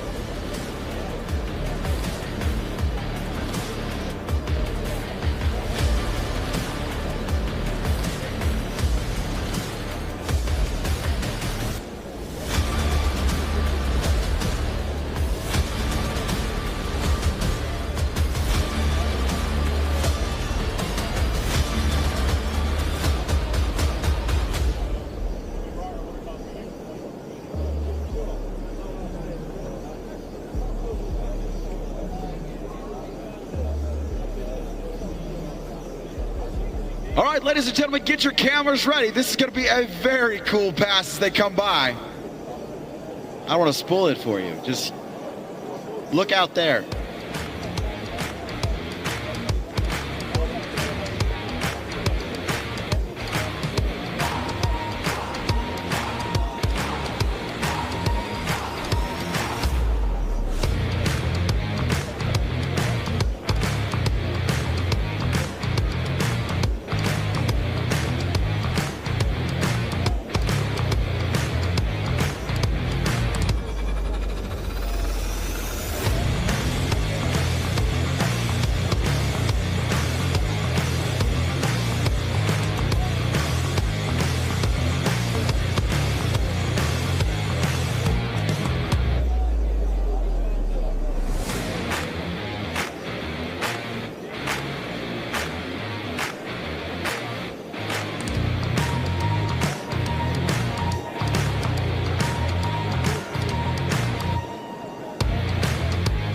Randy Ball in the lead, Scott Gusikoff in trail.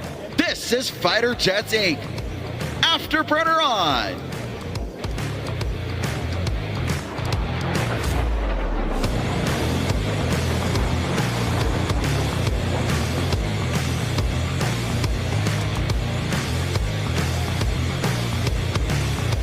All right, Oklahoma City, what do you think of that?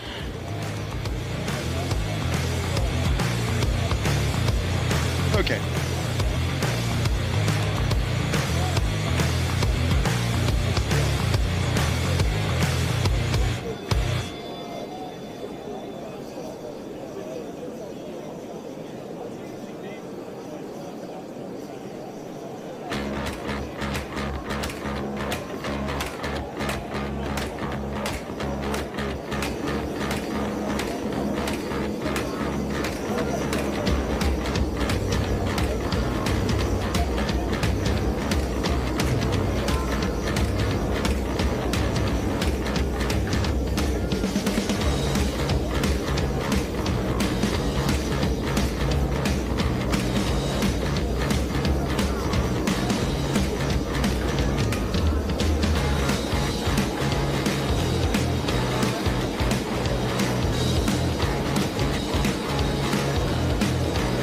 Fighter Jets Incorporated would like to thank Goodyear Aviation Tires, Ball Ranch, 1873, 45 North Aviation, Red Star Aero Services in Mobile, Alabama, Air Wisconsin, Marathon, Norco Aerospace, Jetstream Aviation Products, Historic Aviation Memorial Museum at Tyler Pounds Airport, Aviation Insurance Agency by Duncan, Gentex Corporation, A&P Fast Track FAA Exam Preparation, AvFuel, and all the folks that help it bring the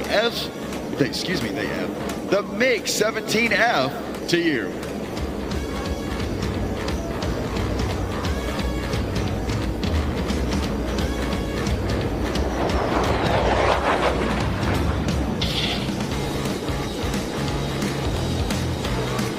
One more bonus pass by Randy Ball.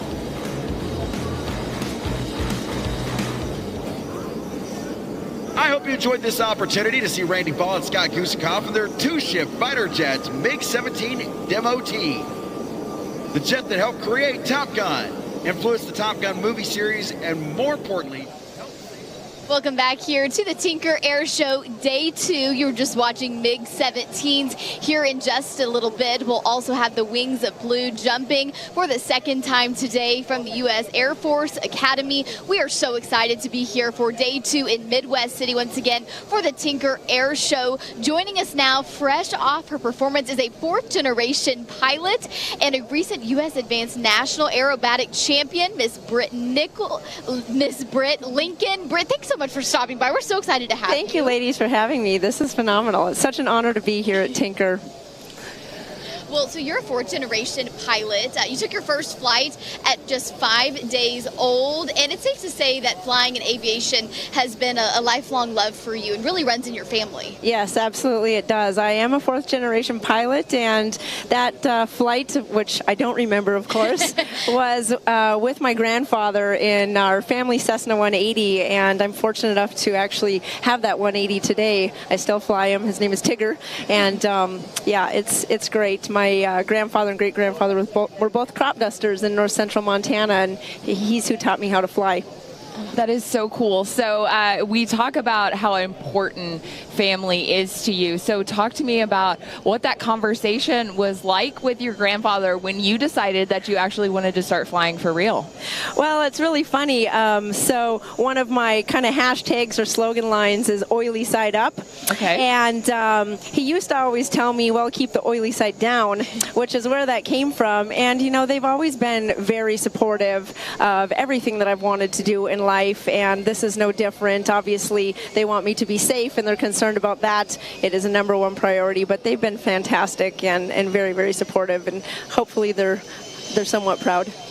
Oh, I'm sure they are. And we know that they're watching. They are watching. They are watching. Out. Hi, Grandpa and Grandma, Roger and Mabel Lincoln. They're watching from Montana. Hello. Shout out to Montana everywhere. Montanans everywhere. We absolutely love you guys, and thank you so much for joining us here on the live stream. And Britt is absolutely incredible. I hope you guys also got to see her show earlier on the live stream. You see a lot of high energies, these precision maneuvers.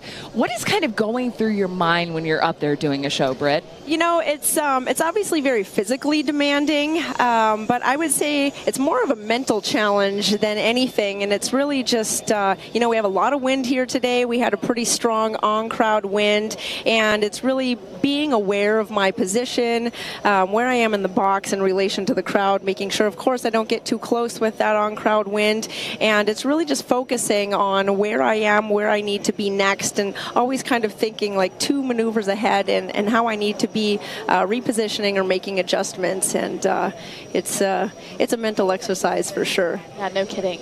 Yeah, when you do this for a competition, right, and you do this also as an air show season schedule, and then you're also trying to fit real life in there, how do you kind of do it all, Britt?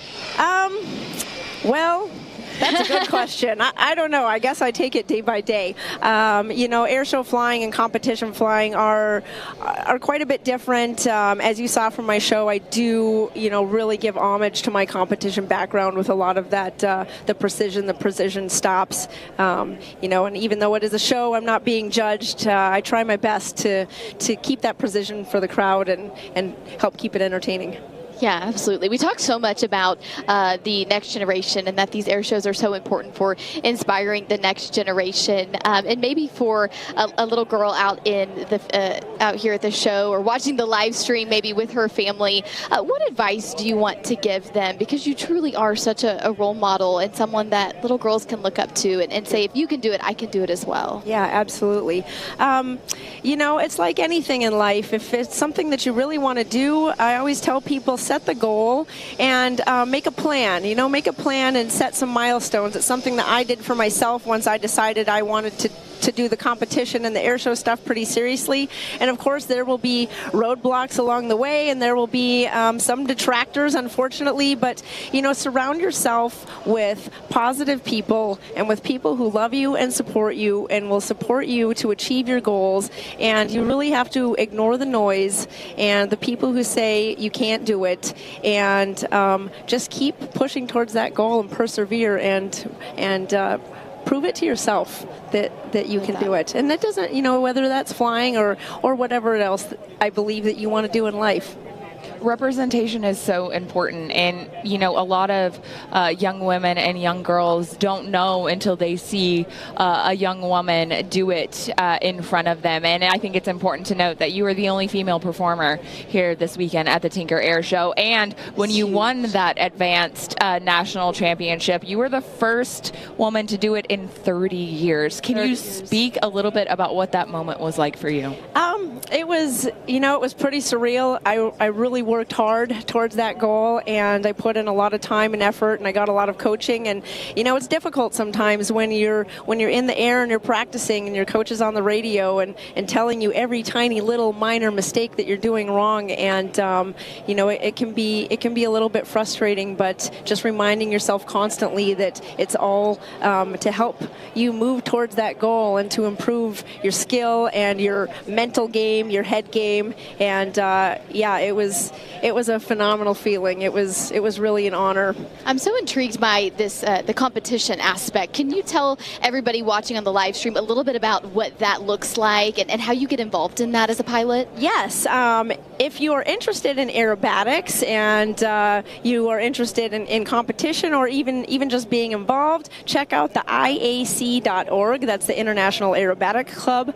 It's a great group of people, lots of information, lots of great ways to network. And you know, the competition is really, we do some cool gyroscopic stuff here, some of the tumbles and things. That's more of air show stuff. The competition is really, it's all about precision. It's precise, exact lines, precise hard stops, and it's about controlling the aircraft and making it do exactly what you want it to do every single time. I think we should also mention that you said you were flying in your tennis skirt. Yes. That is like true girl power. Pulling, what, 9 Gs you said? Yeah. That is unbelievable. I'm just so impressed. You're a total rock star. Thank you. Thank you. It truly is incredible. And I also want to mention, I should have kind of caveated, you're the only female civilian performer here. Of course, we have women performers on the Thunderbirds and performers here that are in the military that are women all over. But I just wanted to caveat that as well. You know, getting into aerobatic flying, if my son is watching, that's not for you. Britt is not talking to you. But we are watching you. I think this is your aircraft right here, Britt. Tell us a little bit about that amazing machine. Yes, it is. That is an Extra 330 SC. It is German built, and all of the control surfaces, the wings are all carbon fiber. The fuselage is a steel tube and fabric. It's powered by a Lycoming 580 engine. She's producing about 340 horsepower, and I actually have a cool little box. It's called AcroWorks in the back that records all my data. I can get it after I fly, and so my roll rate in that airplane is up to about 420 degrees per second. Oh my gosh. That's absolutely insane, Britt. And you, my goodness. And you mentioned that next for you is going to Hungary. Yes. Tell us a little bit about that and what that looks like. Yes. So I am part of Team USA, the advanced team, and we are going to represent the United States at the World Advanced Aerobatic Championships in Hungary this September. So our team is preparing, we're training, and we will head to Hungary to fly on behalf of the United States. Oh, we're so proud to have you representing us. Oh my goodness. You are just spectacular. Thank you. It really is just such a cool thing to watch, and such an honor to have you here, Britt. I did some light stalking with Britt this morning, I'm not going to lie, and I was just so excited to be able to welcome you here to our desk, and I knew Megan was going to be a huge fan as well. I'll fangirl over you all day long. Thank you, ladies. Where do you go to next, Britt? What's next for you? We're actually leaving here, and we're headed straight to Dubuque, Iowa for an air show in Dubuque on July 3rd. I am so honored and humbled. I was asked to fly at Oshkosh in July, so Oshkosh is next. Yeah, I'm very, very, very excited, very honored. So, yep. That's awesome. And hopefully a little downtime in Montana in between sometime there? Montana might have to wait until after Worlds. There's a lot of practicing and preparation that has to happen. So. All right. Well, I'm glad Roger and Mabel got to see you here. So, Britt Lincoln, thank you so much for joining us here today. And so many amazing civilian acts that are here in our air show community. And just a little over 2 months ago, we lost one of the greats. And Mr. Rob Holland was a true talent and was really just an incredible presence at every air show that he was a part of. And we just want to take a quick look to honor him here at Tinker.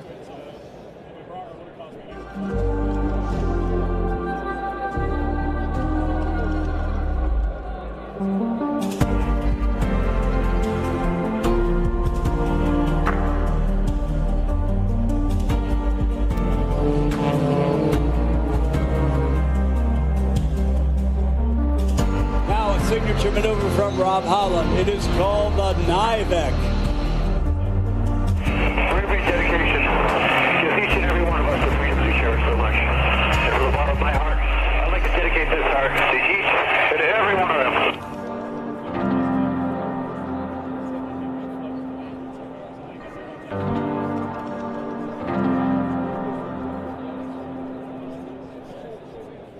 Also known as Maverick. Actually, we're not related at all. It's just a coincidence. So Mav, Ice, how you been, guys? You know, we've been fantastic. It's been great to be here in Oklahoma City. Sorry, we have short cords. We usually have taller people. Ouch. What a target-rich environment it's been here today at Tinker. We absolutely love Tinker. Thank you all for coming. The good thing about being this hot today is we sweat the whole movie, so it's part of the role. You really do. We don't have any shirtless volleyball out here, but have you guys been having a good time? We have been, you know, and The acts we've seen have taken our breath away, but we've noticed a few of you have lost it. I hate it when that happens, Mav. You never close your eyes anymore when I kiss your lips. There's no tenderness like before on your fingertips. You're trying hard not to show it, baby. But baby, I know it. You've lost that love and feeling. Whoa, that love and feeling. You've lost that love and feeling. Now it's gone, gone, gone. Whoa, whoa, whoa.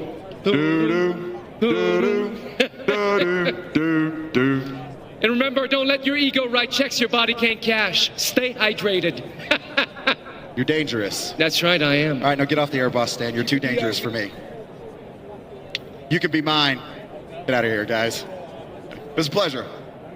If you want to meet the guys from Top Gun, come down here to Show Center. They're going to form a line to get some pictures with these guys.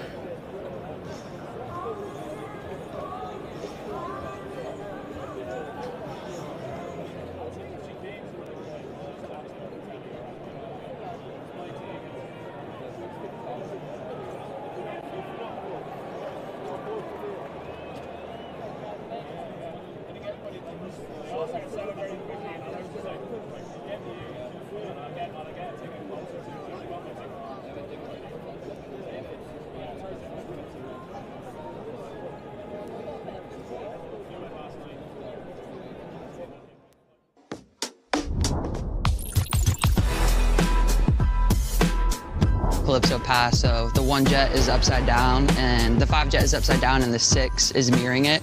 So it looks like they're touching, but they're not, and it's super duper cool to just watch them be aligned together. So it's just straight, and it looks like a whole mirror is just following one or the other. That's probably my favorite part.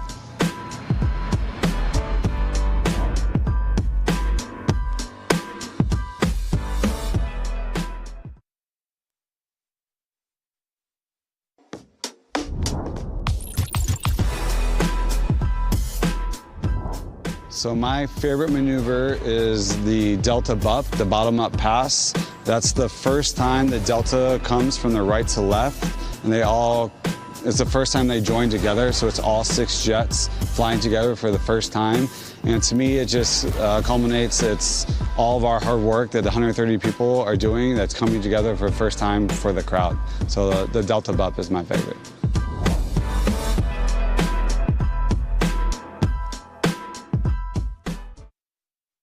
Please rise if able and remove your hats to honor America and those who support our freedom at home and abroad, and join the pride of Fort Sill, the 77th Army Band, and the playing of our national anthem.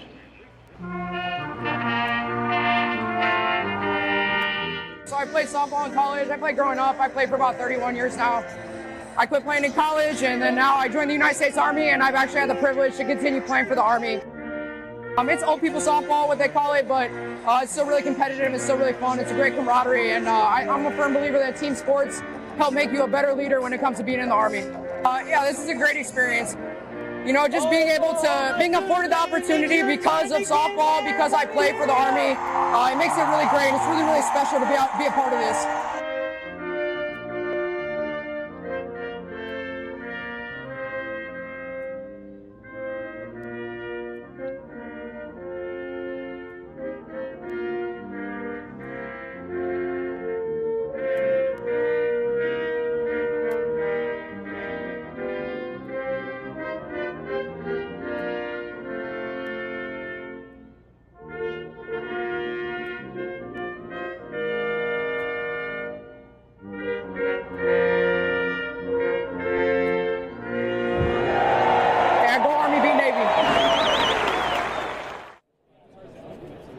And there they go! Jumpers are accelerating at speeds in excess of 120 miles per hour as they build their formation.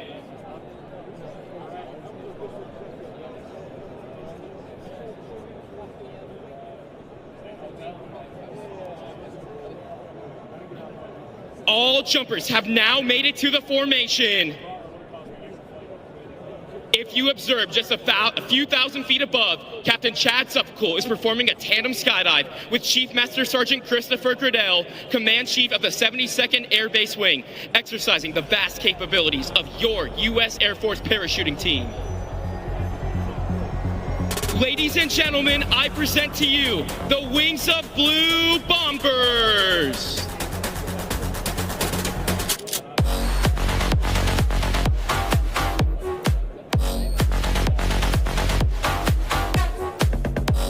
At this time, all jumpers have successfully deployed their main parachutes. They will now perform a controllability check, ensuring the canopy is safe to fly, before setting up a precision landing in the target area before you.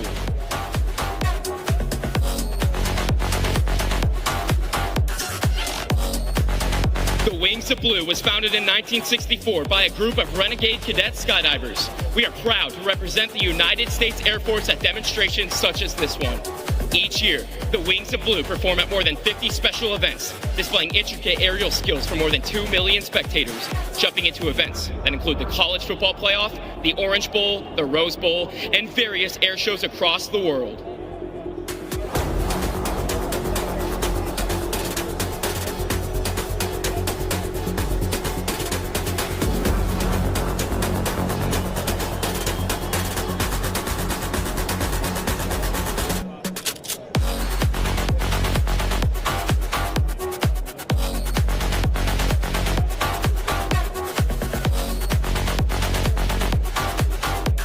Ladies and gentlemen, our jumpers are low enough that they can hear you. Put your hands together for the Wings of Blue.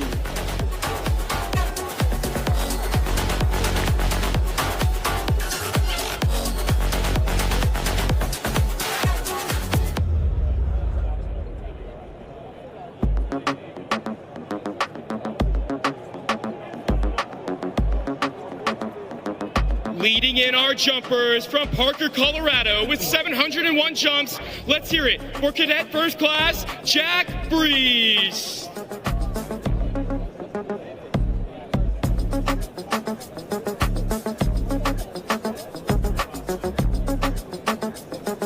Now entering from San Antonio, Texas with 714 jumps. Put your hands together for Cadet First Class, Luke Childs.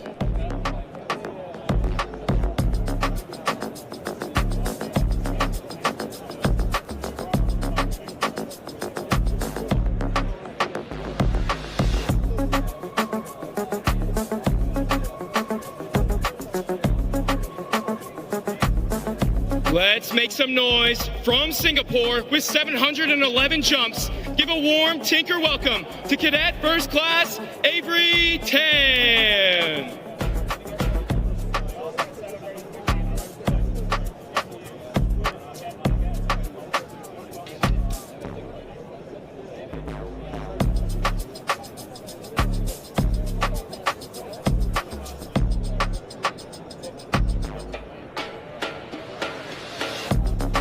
Up next with 712 jumps from your very own Norman, Oklahoma. Let's hear it for Cadet First Class Ace Fetterspiel.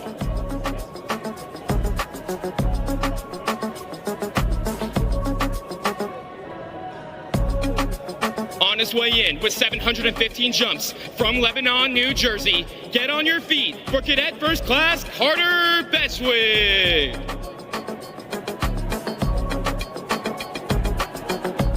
Coming in hot from Omaha, Nebraska with 590 jumps. Let's make some noise for Technical Sergeant Nicholas Meyer.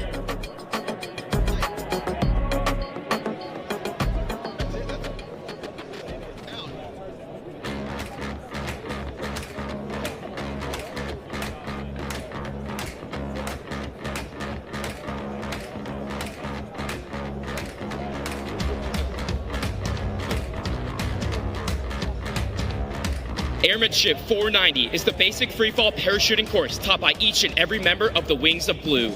Our jump program is the only place in the world where your first jump is a completely solo freefall skydive. Students accomplish nearly 40 hours of ground training to prepare before they must stand in the door. Wings of Blue instructors award up to 700 jump wings each year.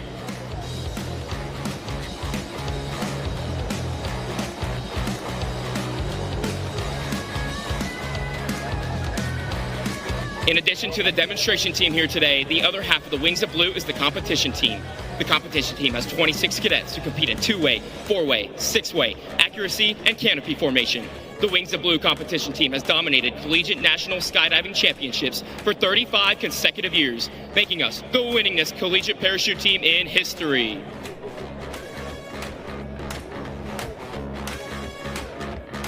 And to end the day, leading the tandem is Captain Chad Suffolcool from Colorado Springs, Colorado, with 1,489 jumps. And a part of the tandem from your very own, let's hear it for Chief Master Sergeant Christopher Gradell.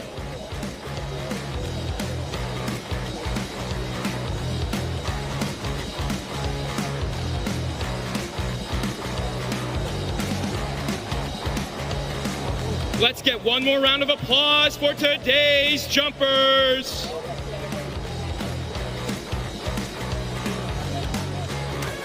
To stay up to date with all things Wings of Blue, follow us on Instagram and Facebook.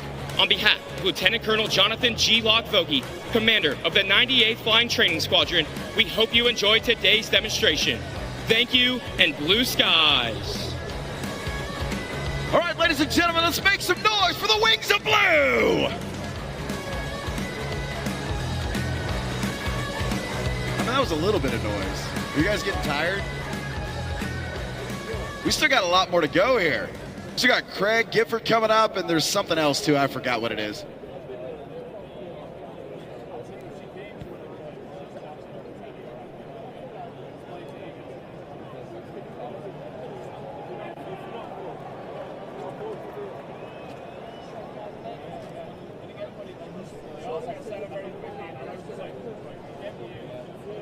Right now we have Craig Gifford taxiing out.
Now to the right of show center, if you want to meet the Trojan Flyers, Robert Johnson and Chip Lamb are right down here, right up front.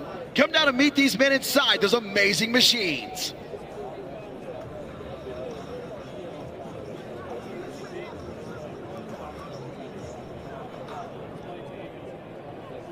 Ladies and gentlemen, can I have your attention? 12-year-old Nathan. He's in a white shirt and black shorts. He should be next to a white Honda Civic carrying 2 chairs. Your mother is in the medical tent. Nathan, if you can hear me, go find the medical tent or find any member of the air show team, and they will take you to where your mother is. So Nathan, if you can hear me, find any member of the air show team or any member of our security forces team, and they will take you to your mother.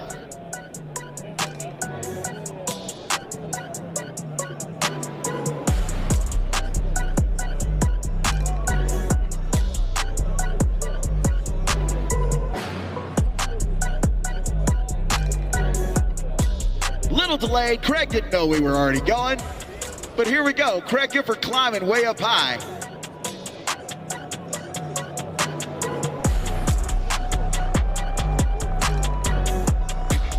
He's performing here at Tinker for his first time this year. Greg brings his signature blend of power and precision to our show, flying his Stars and Stripes Stadtdocker S300 today. Greg will fly a high-energy version of his air show.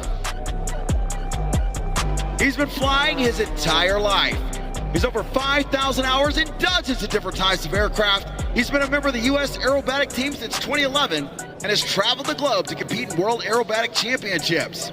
He has 6 medals from world competitions and over 20 gold, silver, and bronze medals from U.S. National Championship competition. Oklahoma City, take your eyes to the sky for Craig Gifford and the Stadtdocker S300.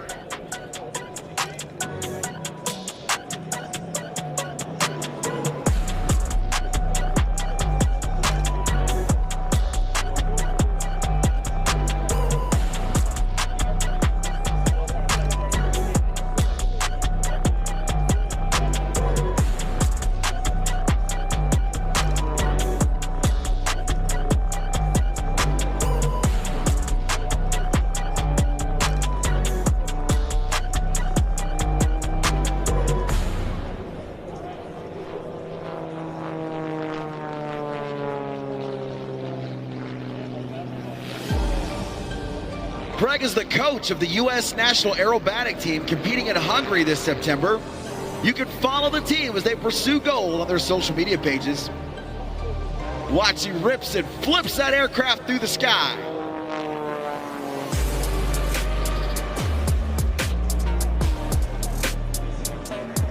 Going tail over prop and the upline. Just kind of hang it out. Originally from Texas, Craig now makes his home in the great state of Tennessee.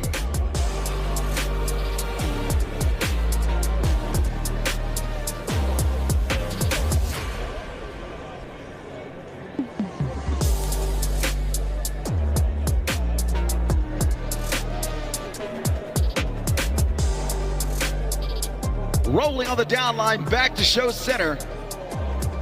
Coming knife edge, inverted, back to knife edge, wings level, then does a fast roll back to the left.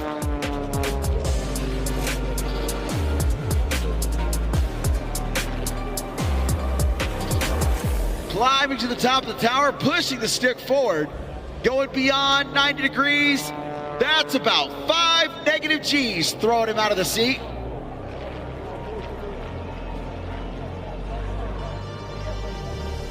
Into a hard pull at the bottom.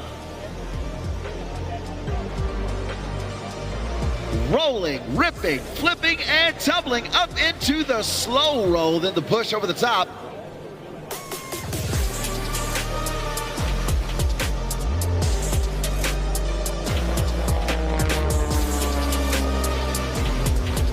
Taking that star-spangled Stadtdocker S300 and just flipping it through the sky. What do you think of that, Oklahoma City?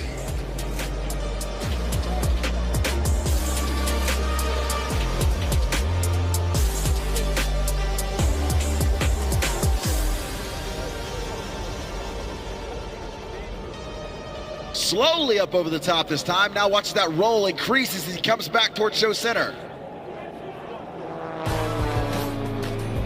They make it look really easy, but that is so much stress on the aircraft and their bodies as they come to the low part. Goes up to the top. Gonna hang it out for Charlie Hillert's torque roll.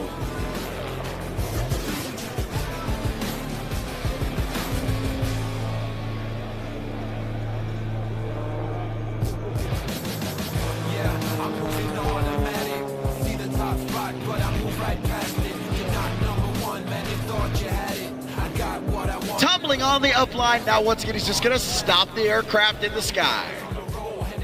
Flip it over on its back. Smoke on it, here we go.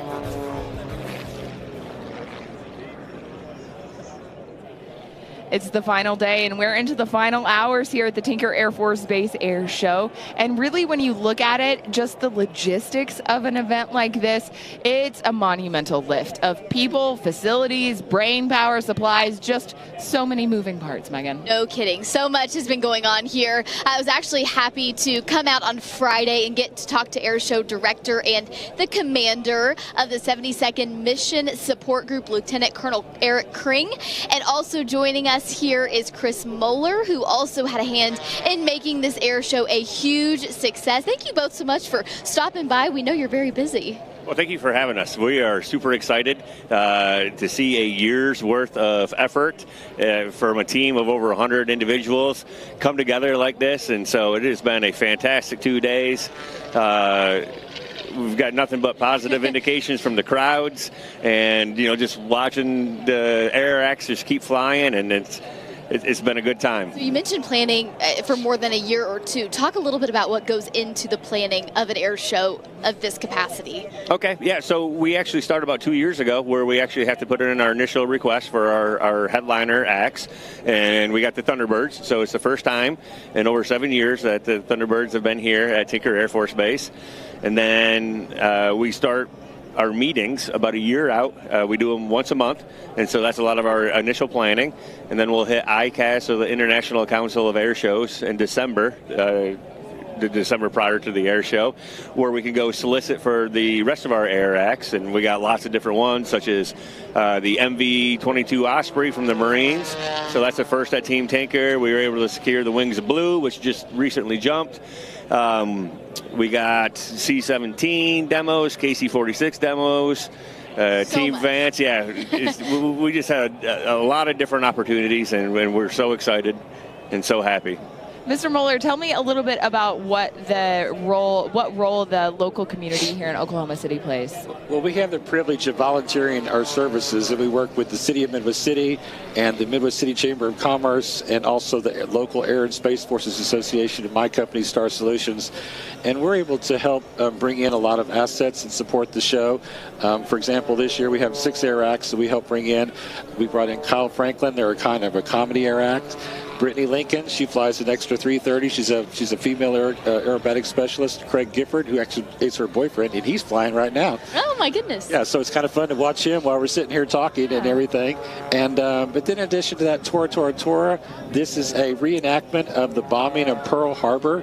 So there's just so many the T-28s, Trojan Flyers. We brought them in for the first time this year, and there's just so many ways that the community steps up to support this air show. And especially Midwest City, because this Tinker Air Force Base was founded as a mission base, and that's what created the city of Midwest City, so that's why they're so supportive and so involved. But it takes hundreds and hundreds of volunteers and thousands of hours to help bring together a show like this, because when you bring on 90, 95, 100,000 people onto your base, there's a lot of coordination to make that happen. And it has been so special to see how the community has really turned out for this event. How do you quantify success of an air show? What does that look like, and what kind of makes you say, yes, it was a success? So I would say, first and foremost, safety.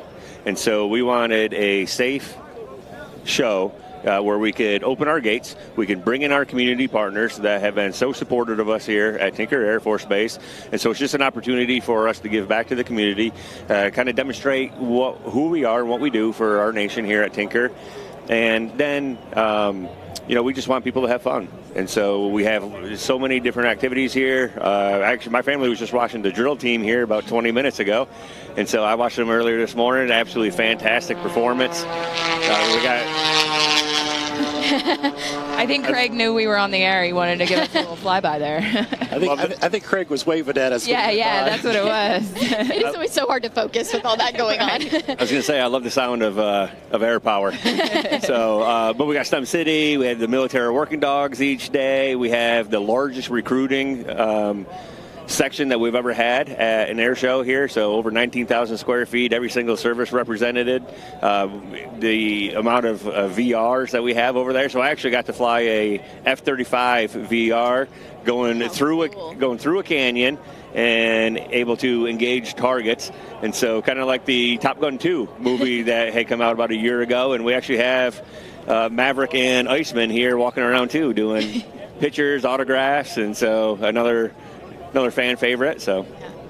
I think what I like seeing, though, especially when we're down on the flight line, is you look on all these kids' faces, because these children, they just flock to the front, and they're in awe. And you can see them. They're like taking pictures and videos. And I know that part of the whole purpose of this is creating that next generation in the aerospace, the aviation industry, many of which will be in the private sector, many of which will go into the governmental sector. So it's obviously a very big recruiting effort as well. But it's an educational. That's why we do work so hard. The Tinker empties out a hangar, and we fill it up with STEM activities. We've got about 25 different schools and colleges and universities and private organizations that are providing hands-on activities for the kids, and that's all free. And that's the other thing about this air show. The air show's free to attend, free to park, free to ride the shuttles.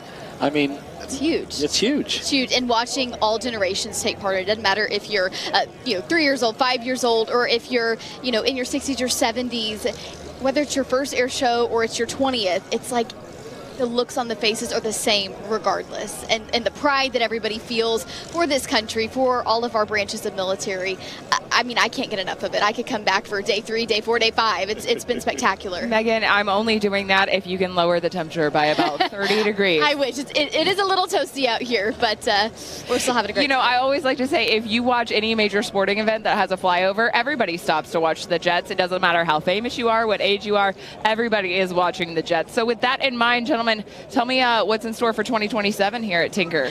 Well, like I said, so it actually starts 2 years out, and so our Public Affairs Committee just submitted the request for a headliner, and so we won't find out what we get until the December beforehand at that International Council of Air Shows that I mentioned earlier, and we'll try to recruit as many more air acts as we can, and so we'll keep building upon the success that we had this year, but I can promise you one thing, that it'll be a fun time. So we turn the page on 2025. We already start working ahead to 2027. Is there anything that either of you would like to say to the community as we kind of round out the last little bit of the 2025 air show? Of course, the Thunderbirds gearing up here in just a little bit. Well, we know that there's going to be a lot of ways, because they're live streaming it right now, and I'm sure there's going to be lots of videos and photos and things way you kind of recap it. I don't know, in addition to the people that are here on the flight line, there's another 50, 75,000 people outside the gates watching along 29th Street in Douglas, and lots of rooftop parties, backyard parties, parking lot parties, and so many people are watching this show from a lot of different locations, and so it's an amazing endeavor. There's a lot of sense of pride. I've been doing this air show now since 2006. This is my 8th air show, so it's a wonderful thing.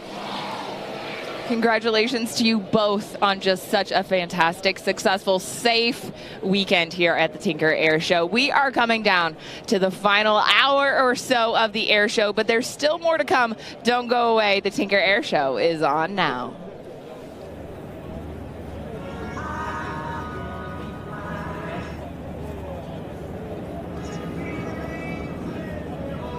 I don't know. Yesterday, we blew the roof off this place. We're going to get another shot at it. We'll give it another go here in just a second. This is a crowd participation project. We need everybody involved, including you guys.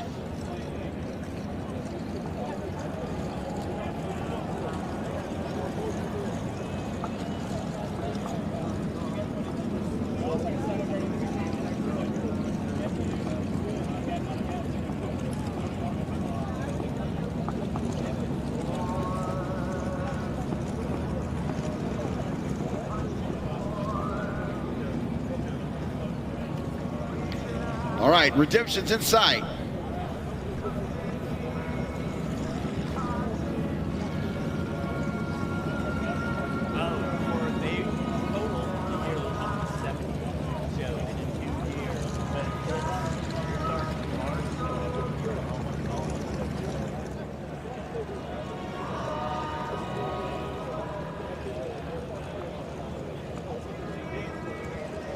That's what I'm talking about! Way to go, Oklahoma City!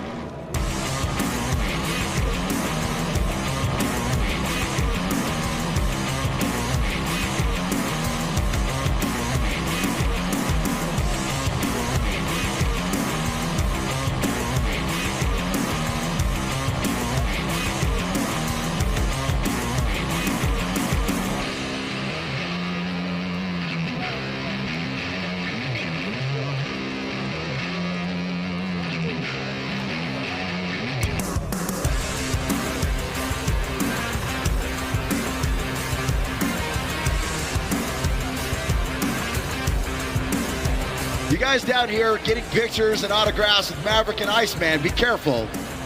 Their shirts might come off now.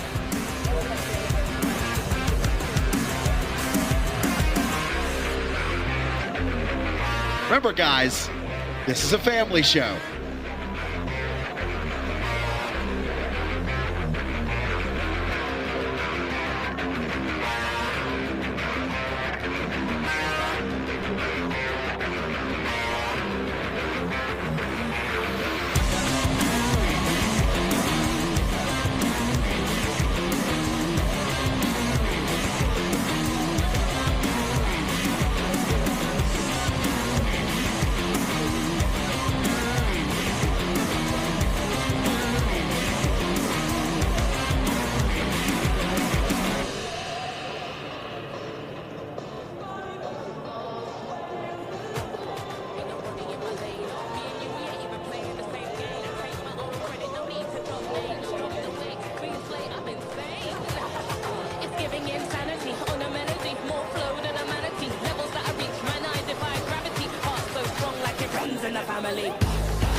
We're going to wave goodbye to Tora as they head back home to Texas and Muskogee.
Welcome back. We're about to close it down. I think we're done, guys. I'm not ready to do that. Not yet. Yeah, no. We didn't forget. No, we didn't forget anything, right? Oh, yeah, yeah. Coming. Yeah, no, we're good. We're done. I'm ready to go home.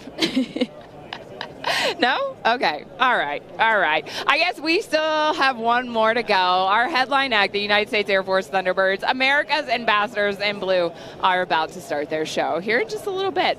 Oh my gosh, so excited, so ready. And joining us now to talk all things Thunderbird is their senior enlisted leader, Chief Master Sergeant Ryan Smith. Welcome. We know this is, of course, a really busy time for you all. I appreciate it. Thank you for having me. Chiefs make up the top 1% of our Air Force. So if you're looking at being the 1% of the 1% of Americans who serve our country, and then throw being the chief of the Thunderbirds on top of that, Chief Smith, like, you're basically the rarest of rare chiefs. So we're so honored that you could make time for us today. Well, I appreciate that very generous introduction.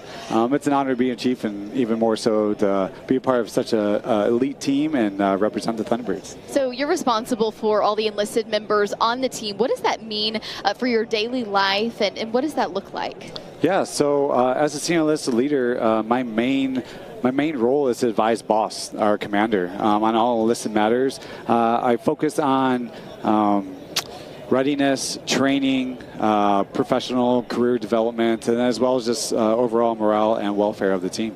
Yeah, Chief, the jets are getting ready here soon to take off, and I know that's a all-day endeavor that people don't really see all the behind the scenes. They actually got to see it as part of the Netflix documentary that just came out. Obviously, put some hype behind the team and really highlighted a lot of the things that the public don't see every day. But what's a general day in the life like on the road for the Thunderbirds? Yeah, so it depends on what the day is, but we'll just say, like, here we arrived on Thursday, and the work never really stops. So when our cargo plane arrives, we call it the Star, from the Star Lifter back in the day. But the team arrives, we have a huddle, and we'll start discussing the local area and the do's and don'ts of whatever location we're at. And then your maintenance team, normally our swing shift maintenance team, is going out to the aircraft that just landed, and they start preparing them for the next day, because we're already going to start practice on the next day on Friday. They will do that. Our public affairs team will start setting up any interactions we're having in the public, which is one of our favorite parts of the job, is to try and inspire the next generation.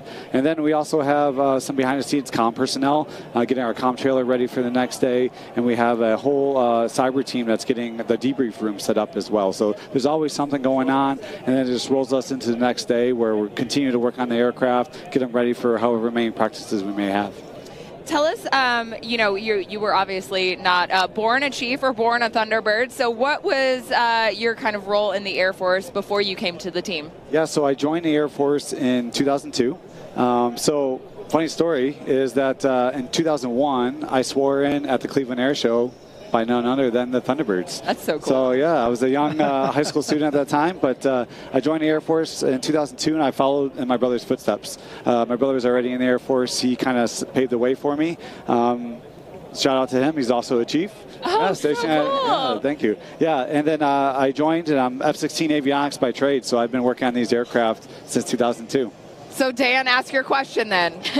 No, I was just going to say, what a full circle moment. I'm still way back at 2001 Cleveland Air Show. Like, that's so just super cool. I mean, because in 2001, you're not thinking about joining the Thunderbirds. No, it never even crossed my mind. At that time, I don't even think I knew what my career in the Air Force was going to be yet. But the opportunity came in to start being an aircraft mechanic, and I've loved it ever since. It's been a great 23 years so far. I'm joking with Dan because usually he's asking people what their favorite jet is or what their favorite aircraft is, and so I'm thinking yours has to be the F-16. You betcha, especially the red, white, and blue ones. For sure. I'm sure a lot of folks at home are wondering, do you ever get used to the way the public reacts to the Thunderbirds? Get used to it, never gets old, right? And I know that's how we feel. Yeah, it doesn't matter. I mean, the sneak passes, that all the noise, and but really just any of the maneuvers where the people are just in awe, have an opportunity to take a picture of the aircraft. But really, those red, white, and blue jets, yeah, they represent the Air Force's team, but really, we hope that they represent America as a whole, and that's what they're enjoying. And when they're up in the air, what is going through their mind? What is kind of their mind space, if you will, of just how they're feeling, what they're doing? They have a big job to do. Yeah, absolutely. I mean, those pilots, every pilot that qualifies for the Thunderbirds has at least 750 combat hours, hours in a fighter aircraft. And they're all instructor pilots in the normal Air Force first before they can qualify for Thunderbirds. So they're all extremely skilled, but this is just a different type of flying. Demonstration flying is very different. If you talk to them, they'll let you know that a lot of times the biggest adjustment is turning off their survival instinct, because it's not very often you fly 18 inches away from another aircraft, right? So that's a huge adjustment for them. But once they are able to figure that out, and lots of training, we go through. As soon as the show season ends, we're swapping out 3 pilots in demonstration, and training begins immediately. So it's a lot of flying and a lot of trust. If you've heard, our motto on the team is blind trust. So it's a lot of trust in one another as teammates that allows us to do this demonstration.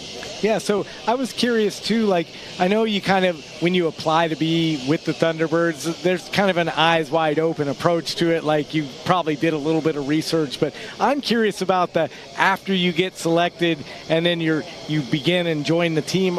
Is there something that you were like an aha moment, like after the selection part, when you're actually here with the Thunderbirds? What was maybe your aha moment? You know, it's every day, Dan. Our facility back in Nellis Air Force Base, it's the oldest hangar on that base, built about 1956. But we take a lot of pride in that hangar. So it starts there with our members when they first become a member of the Thunderbirds. And we have a program called Patch. It's our Patch program. And it's a program where they go through and they actually have to earn this patch before they can wear the uniform. But it's learning our history, learning everything about the Thunderbirds, what it takes to be a Thunderbird, and then they earn that patch. And then, but every day, boss reminds us, like, we should be earning this patch every day for all the members that wore it. There's about 2,600 people ever that have been a Thunderbird in the United States Air Force. So we're always here to represent them since 1953. The aha moment is every day. Hearing that roar, watching them fly, it never gets old. It really is a fraternity. It's a brotherhood. It's a sisterhood. And I can tell you, having known Thunderbirds past and present, I know Thunderbirds that still play on fantasy football teams 10 and 15 years later after they were off the team. So you truly just stay a team from then on out. Tell us about that patch and tell us about, you know, trying to walk through an air show with that uniform on. How easy is that? It's easy. It's easy because, we get stopped a lot for pictures and autographs. Love it. I welcome it more. I would love to share our story as much as we can. And with any story, any air show that we perform, if we can inspire one person to reach their dreams, try to be a part of something bigger than themselves, then we've accomplished our mission. Yeah, talk a little bit about the Thunderbirds and their role as a recruitment effort, if you will, for the military, inspiring the next generation of potential Air Force pilots. Yeah, absolutely. So I was actually a prior recruiter as well in the Air Force, and I talked about back in 2002, like, at being at an air show and seeing what it is, you see something that, like, I might want to be that, right? But a part of this job, when we go out into the public, and we usually on Fridays we go to school visits, whether it's colleges, high schools, middle schools, and again we just try to share our story. It's not always about recruiting; it's a big aspect of it. But to that point, if we can get that glimmer of hope, that little bit of inspiration, we're always here to share a story. There's a lot of benefits that go on in the Air Force. It's not just about the Thunderbird. There's all kinds of career fields throughout the Air Force, and it's a great opportunity for someone that's looking for something to do, something bigger. Something to be a part of. Yes, ma'am. Tell us a little bit about how the team is really a small microcosm of the Air Force as a whole. So, yeah, you have the fighter pilots. Yeah, they're the ones that we see do the show, and it's really cool. But you also have, is it 130 different career fields that are represented within the team? Tell us a little bit about the makeup of the team. Yeah, so we have approximately 130 members, about 31 different career There we fields. go. Yeah, so Thank you, Chief. You got my back. Oh, it's all good. So on the officer side, 1 through 8 are all pilots. Number 9 is our flight surgeon. So we have a doctor there. On the enlisted side, we also have an IDMT, individual medical tech as well, helping out the flight surgeon. Number 10, she's our executive officer. So she's more on the personnel side. Then on the enlisted side, we also have personnelists as well. Training manager, we have a resource advisor, finances. And then number 11, our maintenance team. So she's our maintenance officer. Maintenance team, all kinds of career fields, from sheet metal to avionics, E&E, electrical, environmental, egress system, fuels. I'm missing out some. There's a lot of career fields. We love you all. Yeah, we love you all. Absolutely. Then number 12, our public affairs. We have a recruiter on team. Then we also have one Charlie. It's our Air Force or airspace resource advisors. So they're keeping up with all the pilots training. We have comm, we have people that work on our computers, cyber, all kinds of career fields. Sorry, team, if I missed one out. Oh, you're getting it. You're getting it later on today, Chief. So we've got, folks that are gathering here. I don't know if everyone on the live stream can hear this or not, but the engines have been turned on. The ground ops are ongoing right now. Talk a little bit about what happens before the Thunderbirds go up. Yeah, sure. So right now, every aircraft 1 through 6, they're getting started up. They're talking to their crew chiefs, and they're going through a bunch of different system checks, whether it's radios, flight controls, They're checking their brakes, and the crew chiefs are walking around the aircraft looking for any fuel leaks or hydraulic leaks that might be a problem. So they could address them right now on the spot, or if one of the aircraft is not deemed flyable, we actually have 2 spare aircraft in our leopard land, and that's what we call it. And we have a maintenance team over there ready to swap out a pilot if necessary and put him in a new aircraft. I want to talk, and I want to give love to the maintenance and the maintainers as well, because we can actually flip these aircraft. Is it in 72 hours and make them combat ready? Yeah, so in about 72 hours, we can make them combat capable again. Probably minus the paint scheme, but they still be combat capable. So we have what you'll see in the sky when the smoke is coming out the back, we have a 51-gallon smoke drum that is actually in place of the gun drum. So the gun is removed out of the aircraft. We put a smoke drum in there, and we have an oil drum, and we have about 7 gallons worth of piping that goes to the back of the aircraft as well. Then some other components that are removed out of the aircraft that aren't needed for our flights, but we can install them again and make them combat capable about 72 hours. Yeah, so if for some reason we need these F-16s back in the fleet, we can just make that happen, and that's through the power, really, of our amazing maintainers. Yeah, absolutely. Yeah, so we know it's almost time for showtime, so we definitely appreciate you stopping by. Do you have a favorite memory, trip on the road or anything like that so far from your time? It's Tinker, Dan. Of course it's Tinker. It's this weekend, right? It's being here with us right now. No, sorry. Go ahead. They took the word. They answered for you. We slipped him $5 to. Okay, so besides right now, Chief, thank you. What would be your favorite memory? It's tough to pick a favorite. I'll tell you this is actually my second time with the Thunderbirds. I'm a lucky one. What? I was previously with the team 26 to 18. I was here at the last time the Thunderbirds were here in 2017.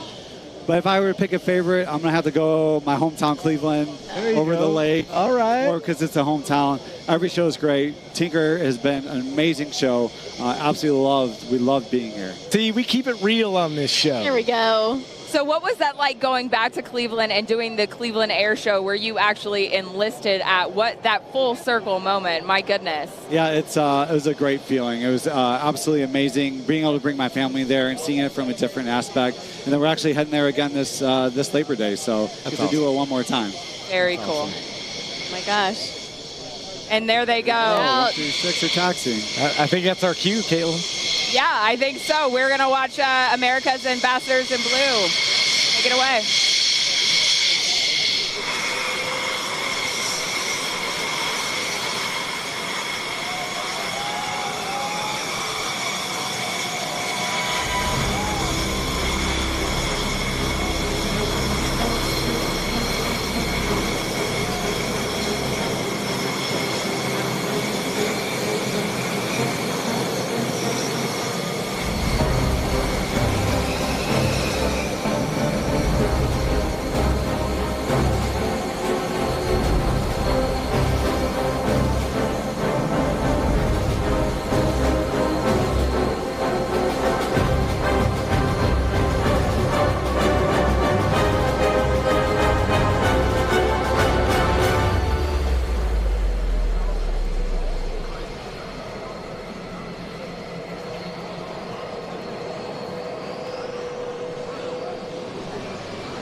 We are the warriors of the 21st century, a noble symbol of freedom and a tireless pursuit of excellence, an everlasting legacy of pride, precision, and professionalism of all airmen of the United States Air Force.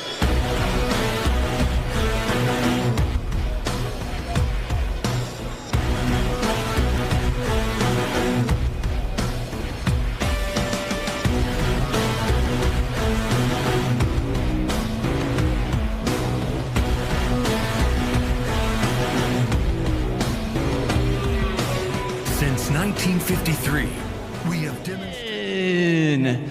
All right, OKC, let me hear you get loud for the Thunderbirds.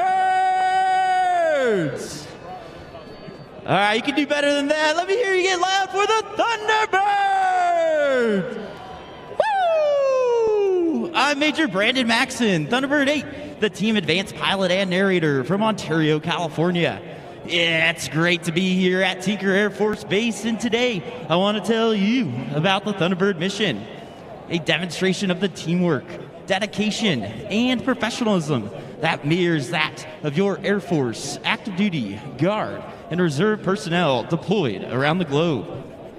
Right now, the pilots are completing some pre-flight checks at the end of the runway, and once they're ready, they'll take to the skies. Hang tight while we get ready to fire on up.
Ready for takeoff, runway 36. Boss, runway 36, winds 220 at 12. You are cleared for takeoff. It's showtime! Thunderbird 1, clear for takeoff, runway 36. Thunderbirds, let's run them up. Stand by, smoke. Smoke ready now. Smoke off ready now. One's on the roll.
And now, OKC stand tall as America's ambassadors in blue open with the tribute to the greatest nation on earth, America's own, your 2025 United States Air Force Air Demonstration Squadron from Nellis Air Force Base in Las Vegas, Nevada. Led by Colonel Nathan Malafa and known to all the world as the Thunderbirds!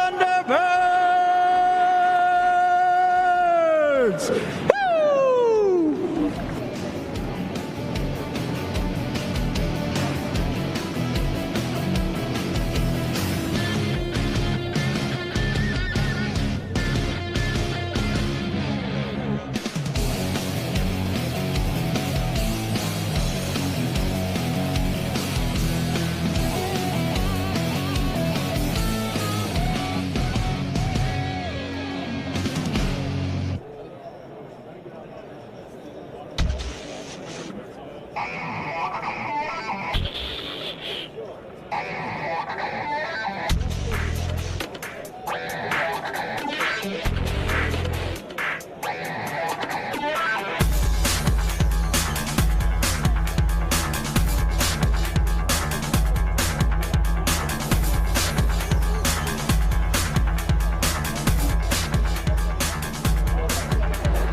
In 1954, the first solo pilot made their debut on the Thunderbirds. And in 1962, the opposing solo was added. Now check 6 and welcome our current solo pilots, Thunderbird 5 and 6, as they open with the ever-inspiring crossover break.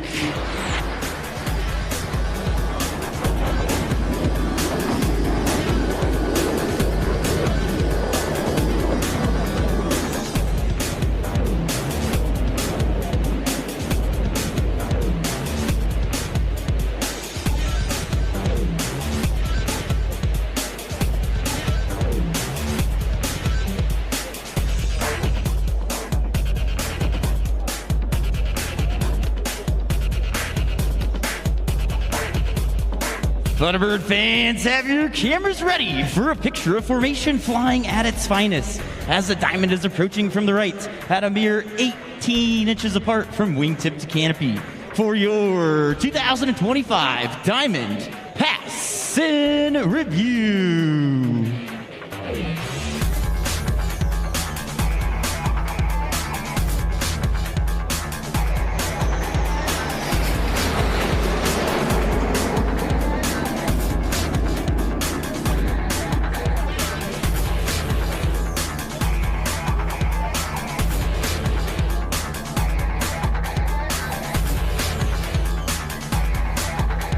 Now watch from your left, that's Thunderbird 5 displays the historic Thunderbird emblem on the bottom of his aircraft with the knife edge pass.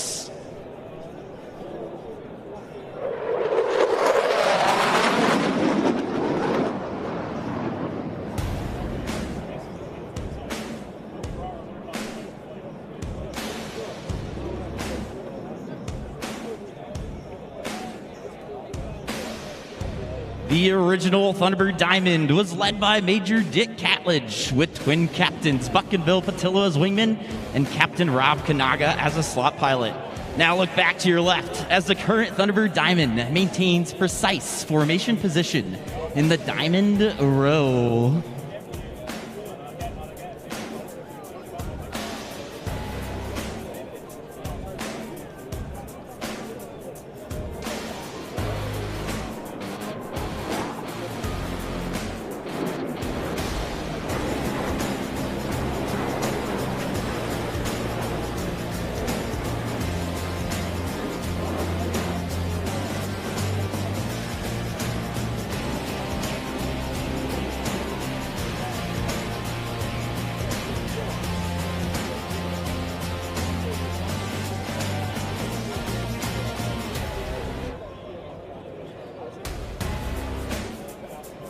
As we fly for you today, we are proud to represent America's Air Force. We are the most lethal Air Force on the planet. Now look back to your right and find Thunderbirds 5 and 6 teamed up this time to create a mirror image in their trademark Calypso Pass.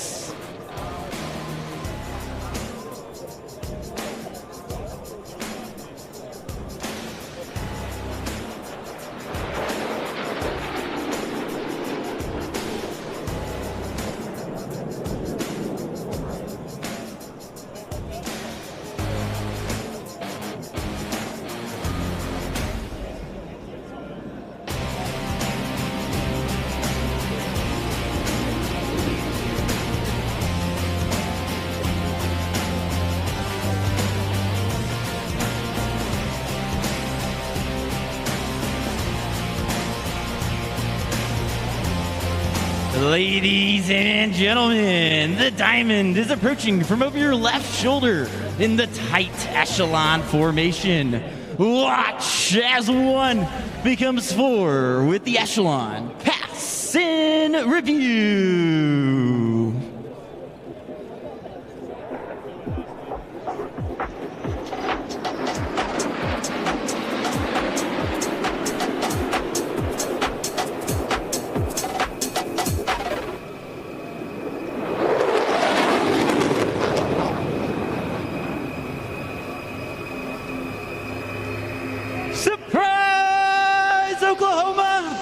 Thunderbird 6 sneaking up on you with the sound of freedom. And now from your left, watch as our lead solo maintains level flight while performing the challenging slow roll.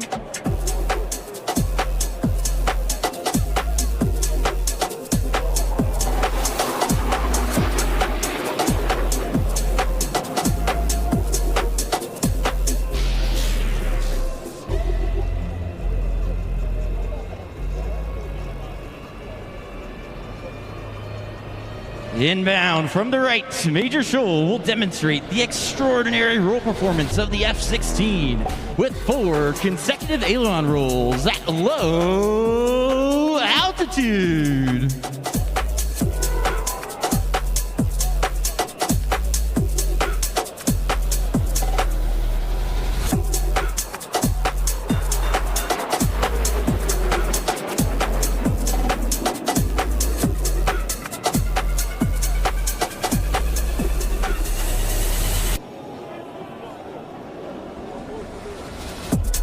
The diamond is now approaching from the right.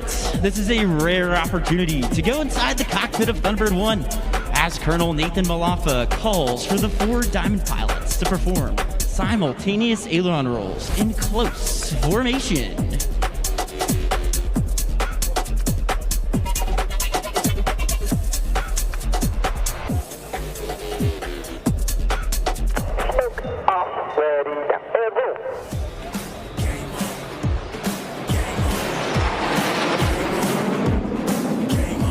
From your right, Major Downey. From your left, Major Scholl. Inbound for show center at a closing speed of over 1,000 miles per hour. Before passing, they'll bank sharply, narrowly avoiding each other for the opposing knife edge pass. Back to the business of running the town now. Walk down with a mission, I'm stuck in the ground like no slacking, I get up the fist of the sound bite. I'm the one like a Neo, a hero is born. Don't play with the crown right. Game on, say it louder to the name known. Game on, be careful now you in the danger zone. Game on, light up the world and turn the flame on. Everybody with me, bring the name home in the same tone, tell them game on. Approaching from ahead and to your left, the Thunderbirds are in the challenging trail formation, with each wingman flying just a few feet from the aircraft in front of them. On command, watch as they smoothly transition back to the Thunderbird Diamond.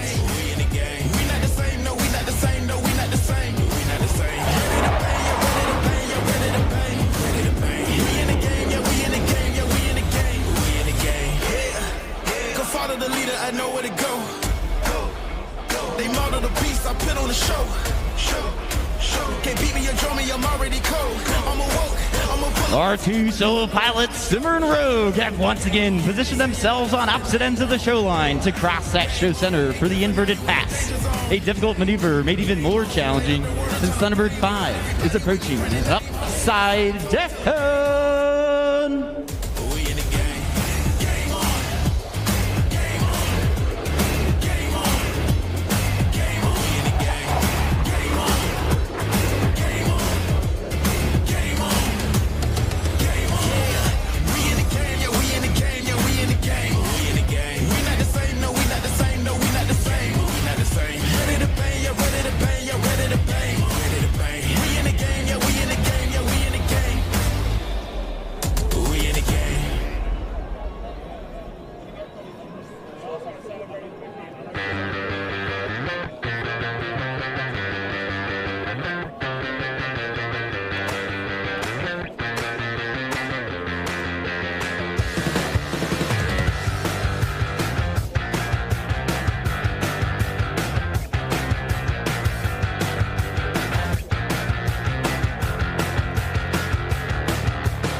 Ladies and gentlemen, look back to your right. It's the Diamond. Gear down, flaps down.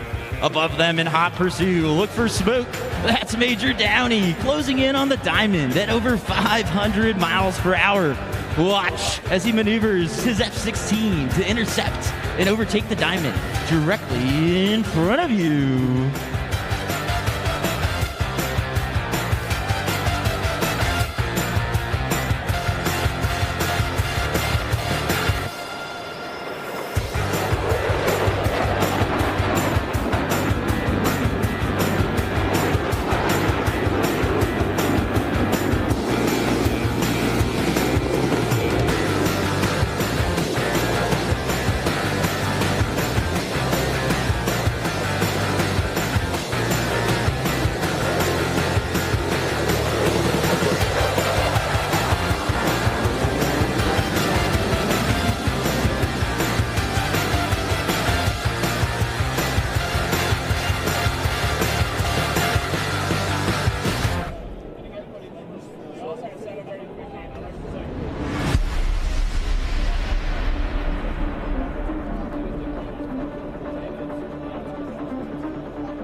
The maneuvers you're watching today are in tight formation and at low altitude. They require the same level of concentration and discipline that every Air Force pilot must employ, whether flying combat missions over hostile territory or flying in support of humanitarian efforts in adverse conditions. Now watch as Thunderbird 5 completes his rejoin with the Diamond to perform the low bomb burst.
County Thunderbird 5 with one more surprise as he approached supersonic speeds.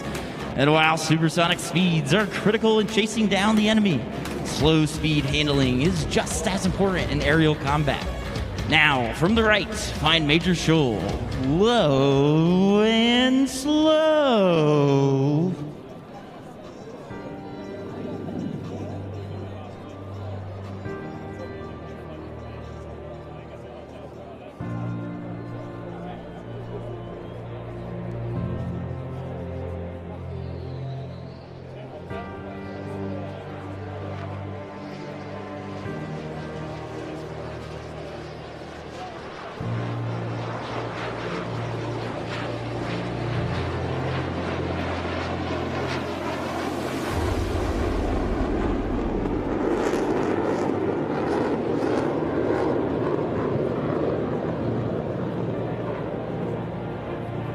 Watch as Thunderbird 5 rejoins with the diamond to the right as this familiar formation approaches to perform the 5-card loop.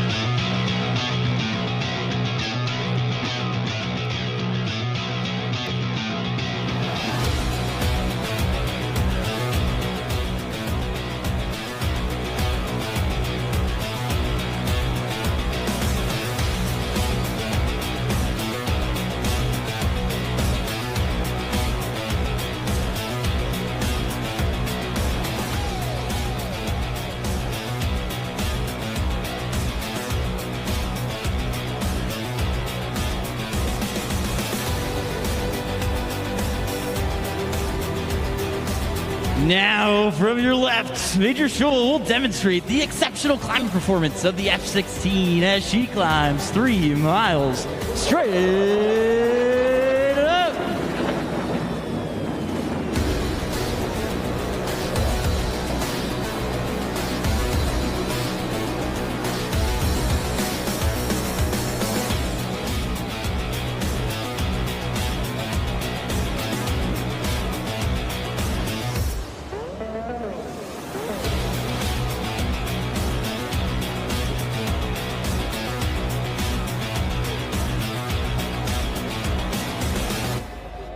Ladies and gentlemen, the Thunderbirds would like to dedicate this next pass, a sideways heart, to all the families here today whose loved ones are deployed around the globe in the defense of our freedoms.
Now watch as Major Shoal, Thunderbird 6, demonstrates the raw power and tight turn performance of the F-16 with a maximum performance turn, followed by a half Cuban 8.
as our two solo pilots, Thunderbirds 5 and 6, rejoin with the Diamonds to form the Thunderbird Delta formation. We would like to take a moment to honor a local fallen warrior, Airman First Class Lakeisha Richardson Levy, a medical lab technician assigned to the 72nd Medical Group at Tinker Air Force Base. Passed away April 19th, 1995, when she was at the Alfred P. Murrah Federal Building during the Oklahoma City bombing. A1C Richardson Levy was obtaining a Social Security card when a bomb exploded, tragically killing her and 167 other people. She paid the ultimate price, and we fly today in honor of Lakeisha and all those who lost their lives 30 years ago in the OKC bombing.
Colonel Malafa will now reposition the Delta formation for the Delta roll. As you take time to watch the precision required to maneuver 6 F-16s as one formation, let that serve as a reminder of not just the teamwork, but also the dedication and commitment that makes our team and the United States Air Force the most capable and credible force on the planet.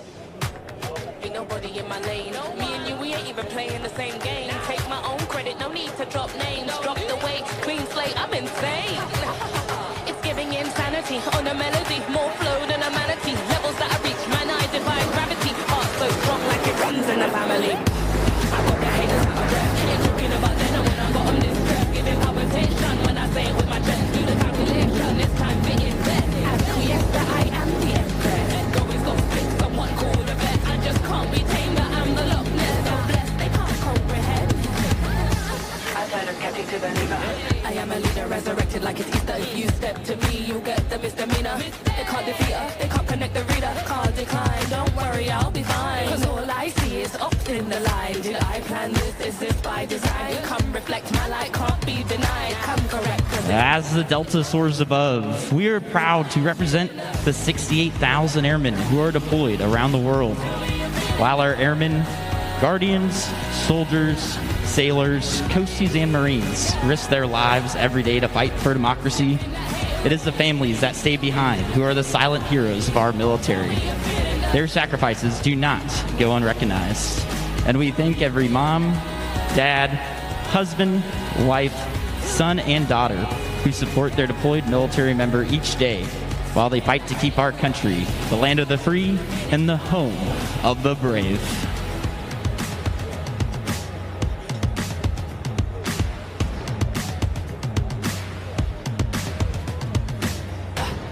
The haters out of breath. Ain't talking about then and when I got them distressed. Giving palpitation when I say it with my chest. Do the calculation, this time fit in best. Now, from your right, watch the formation of 6 F-16s precisely maneuver, showcasing teamwork at its finest for the Delta 360.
as the Delta repositions for the Delta Burst. The flying skill and grace you see evolves from over 72 years of technical training and thousands of hours of practice and employment. Every airman who wears the Thunderbird uniform is a military member first, highly trained in a professional Air Force skill. As Airmen First, Thunderbirds use years of on-the-job training to provide consistent and credible global vigilance, global reach, and global power, giving a critical edge to today's joint warfighting and coalition teams. Wherever they have been before, wherever they go after their times on the team, the Thunderbirds are Airmen First and Airmen Always, faithfully and professionally representing their brothers and sisters in arms who are providing unrivaled air, space, and cyber dominance around the globe.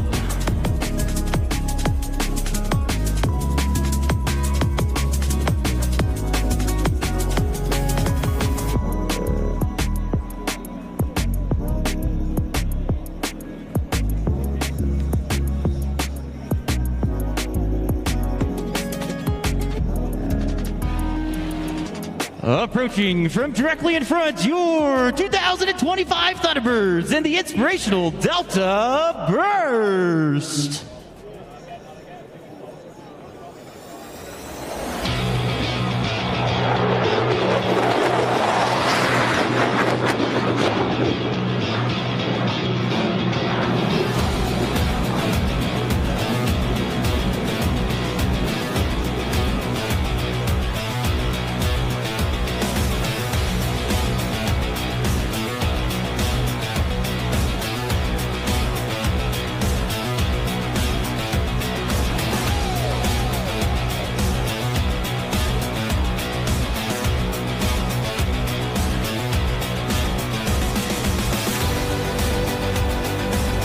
Our solo pilots are approaching for their final high-speed head-on pass. As they cross that show center, watch for them to climb sharply, then reverse course in a split-S maneuver to cross again with the knife edge pass. Let's go inside the cockpit and listen as they execute this breathtaking maneuver.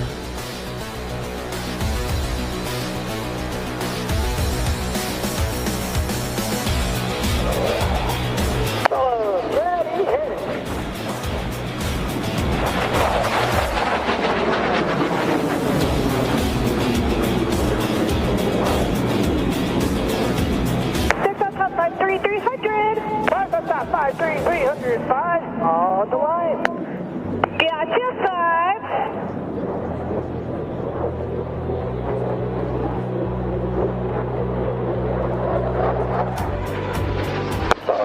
Steady, hit it.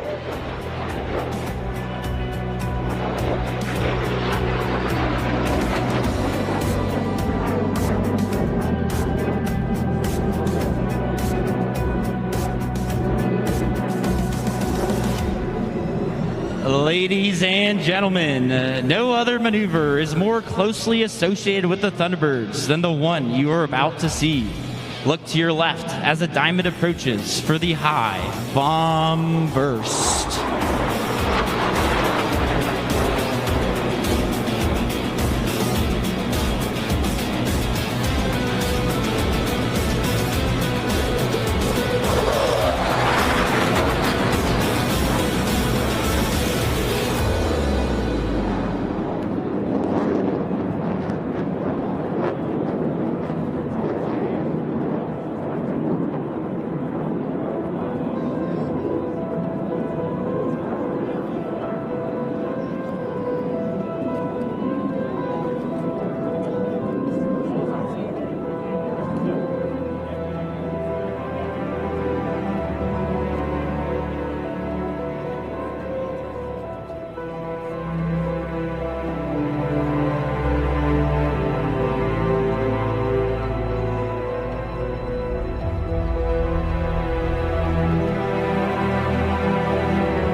As your Thunderbirds prepare to land, we hope you have found today's performance inspirational. It is the culmination of hundreds of hours of training and preparation, representing the unparalleled devotion to duty of every combat airman in your Air Force. We encourage those young people in the audience today to dream big, choose integrity, to serve their communities and families, and to surround themselves with excellence.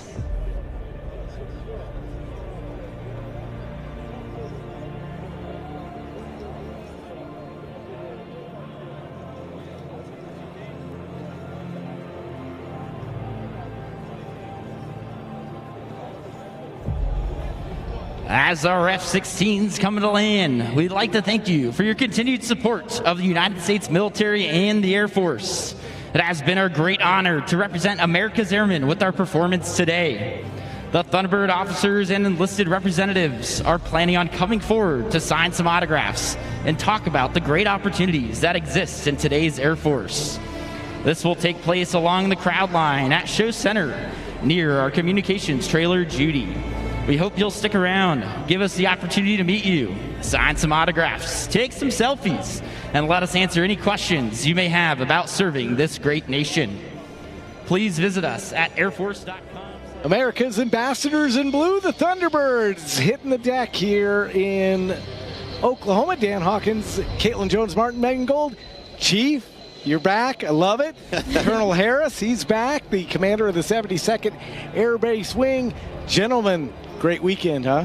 Hey, absolutely was. And I'll tell you, I was deployed last year to the Middle East, and I always called whenever I'd go on deployment, it's my American Appreciation Tour, because you truly never understand what it means to leave this country.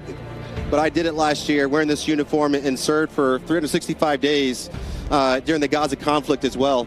And I'll tell you, the word that comes back to me after spending this time watching what's transpired over this weekend is pride.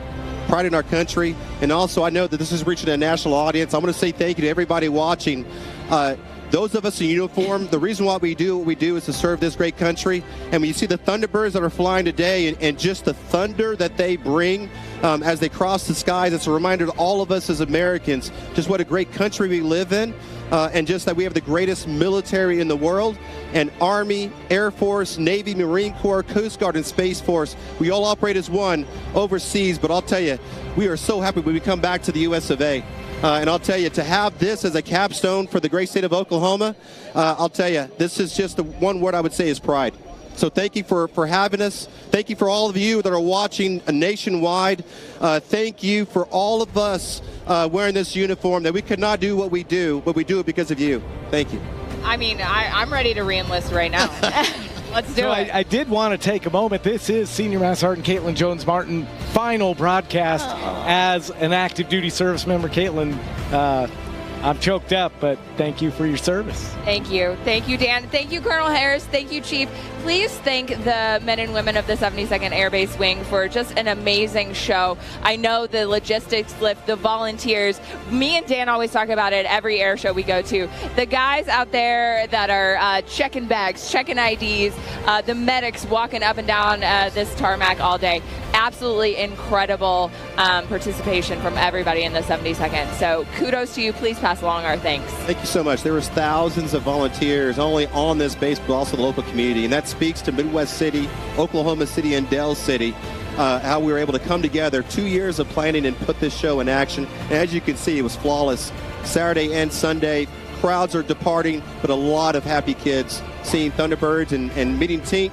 And just enjoying everything we had. So just A-plus effort all around. We'll make sure we get it out to everybody. Thank you so much. Yep. And speaking of Midwest City and Oklahoma City, we got to send Megan Gold back out into the real world tomorrow. Tomorrow morning, 4 a.m. we'll be live on News 9. That's going to come quick, Megan. It is. So bear with me tomorrow morning if you're watching. A lot of caffeine. Hopefully get a good night's sleep tonight. But I'll tell you, so proud to work at News 9, a locally owned and operated news station that puts so much pride into carrying this broadcast to all of our viewers at home. And I'm just so proud to be an Oklahoman, so proud to work at News 9, and so proud to be in the United States. Thank you so much for an amazing weekend. The Thunderbirds taxiing in the final time. Tink is with us. I mean, it's been a great weekend here in Oklahoma City. That's going to wrap up our coverage for Chief Colonel Harris, my partners Megan Gold and Senior Master Sergeant Caitlin Jones-Martin, and our entire 2nd Audio Visual Squad and crew. I'm Dan Hawkins, so long from Oklahoma City.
What's really going on at Ages Living, one of King County's most expensive assisted living companies? Profoundly corrupt organization, says the son of 2 former Ages residents. Sounds like a grift, says the Washington Long-Term Care Ombudsman. According to a new shocking investigation, Ages Living is the subject of hundreds of fines, complaints, and reports alleging understaffing, discrimination, and even abuse, gross neglect, and exploitation. Learn more now about the issues at Ages Living.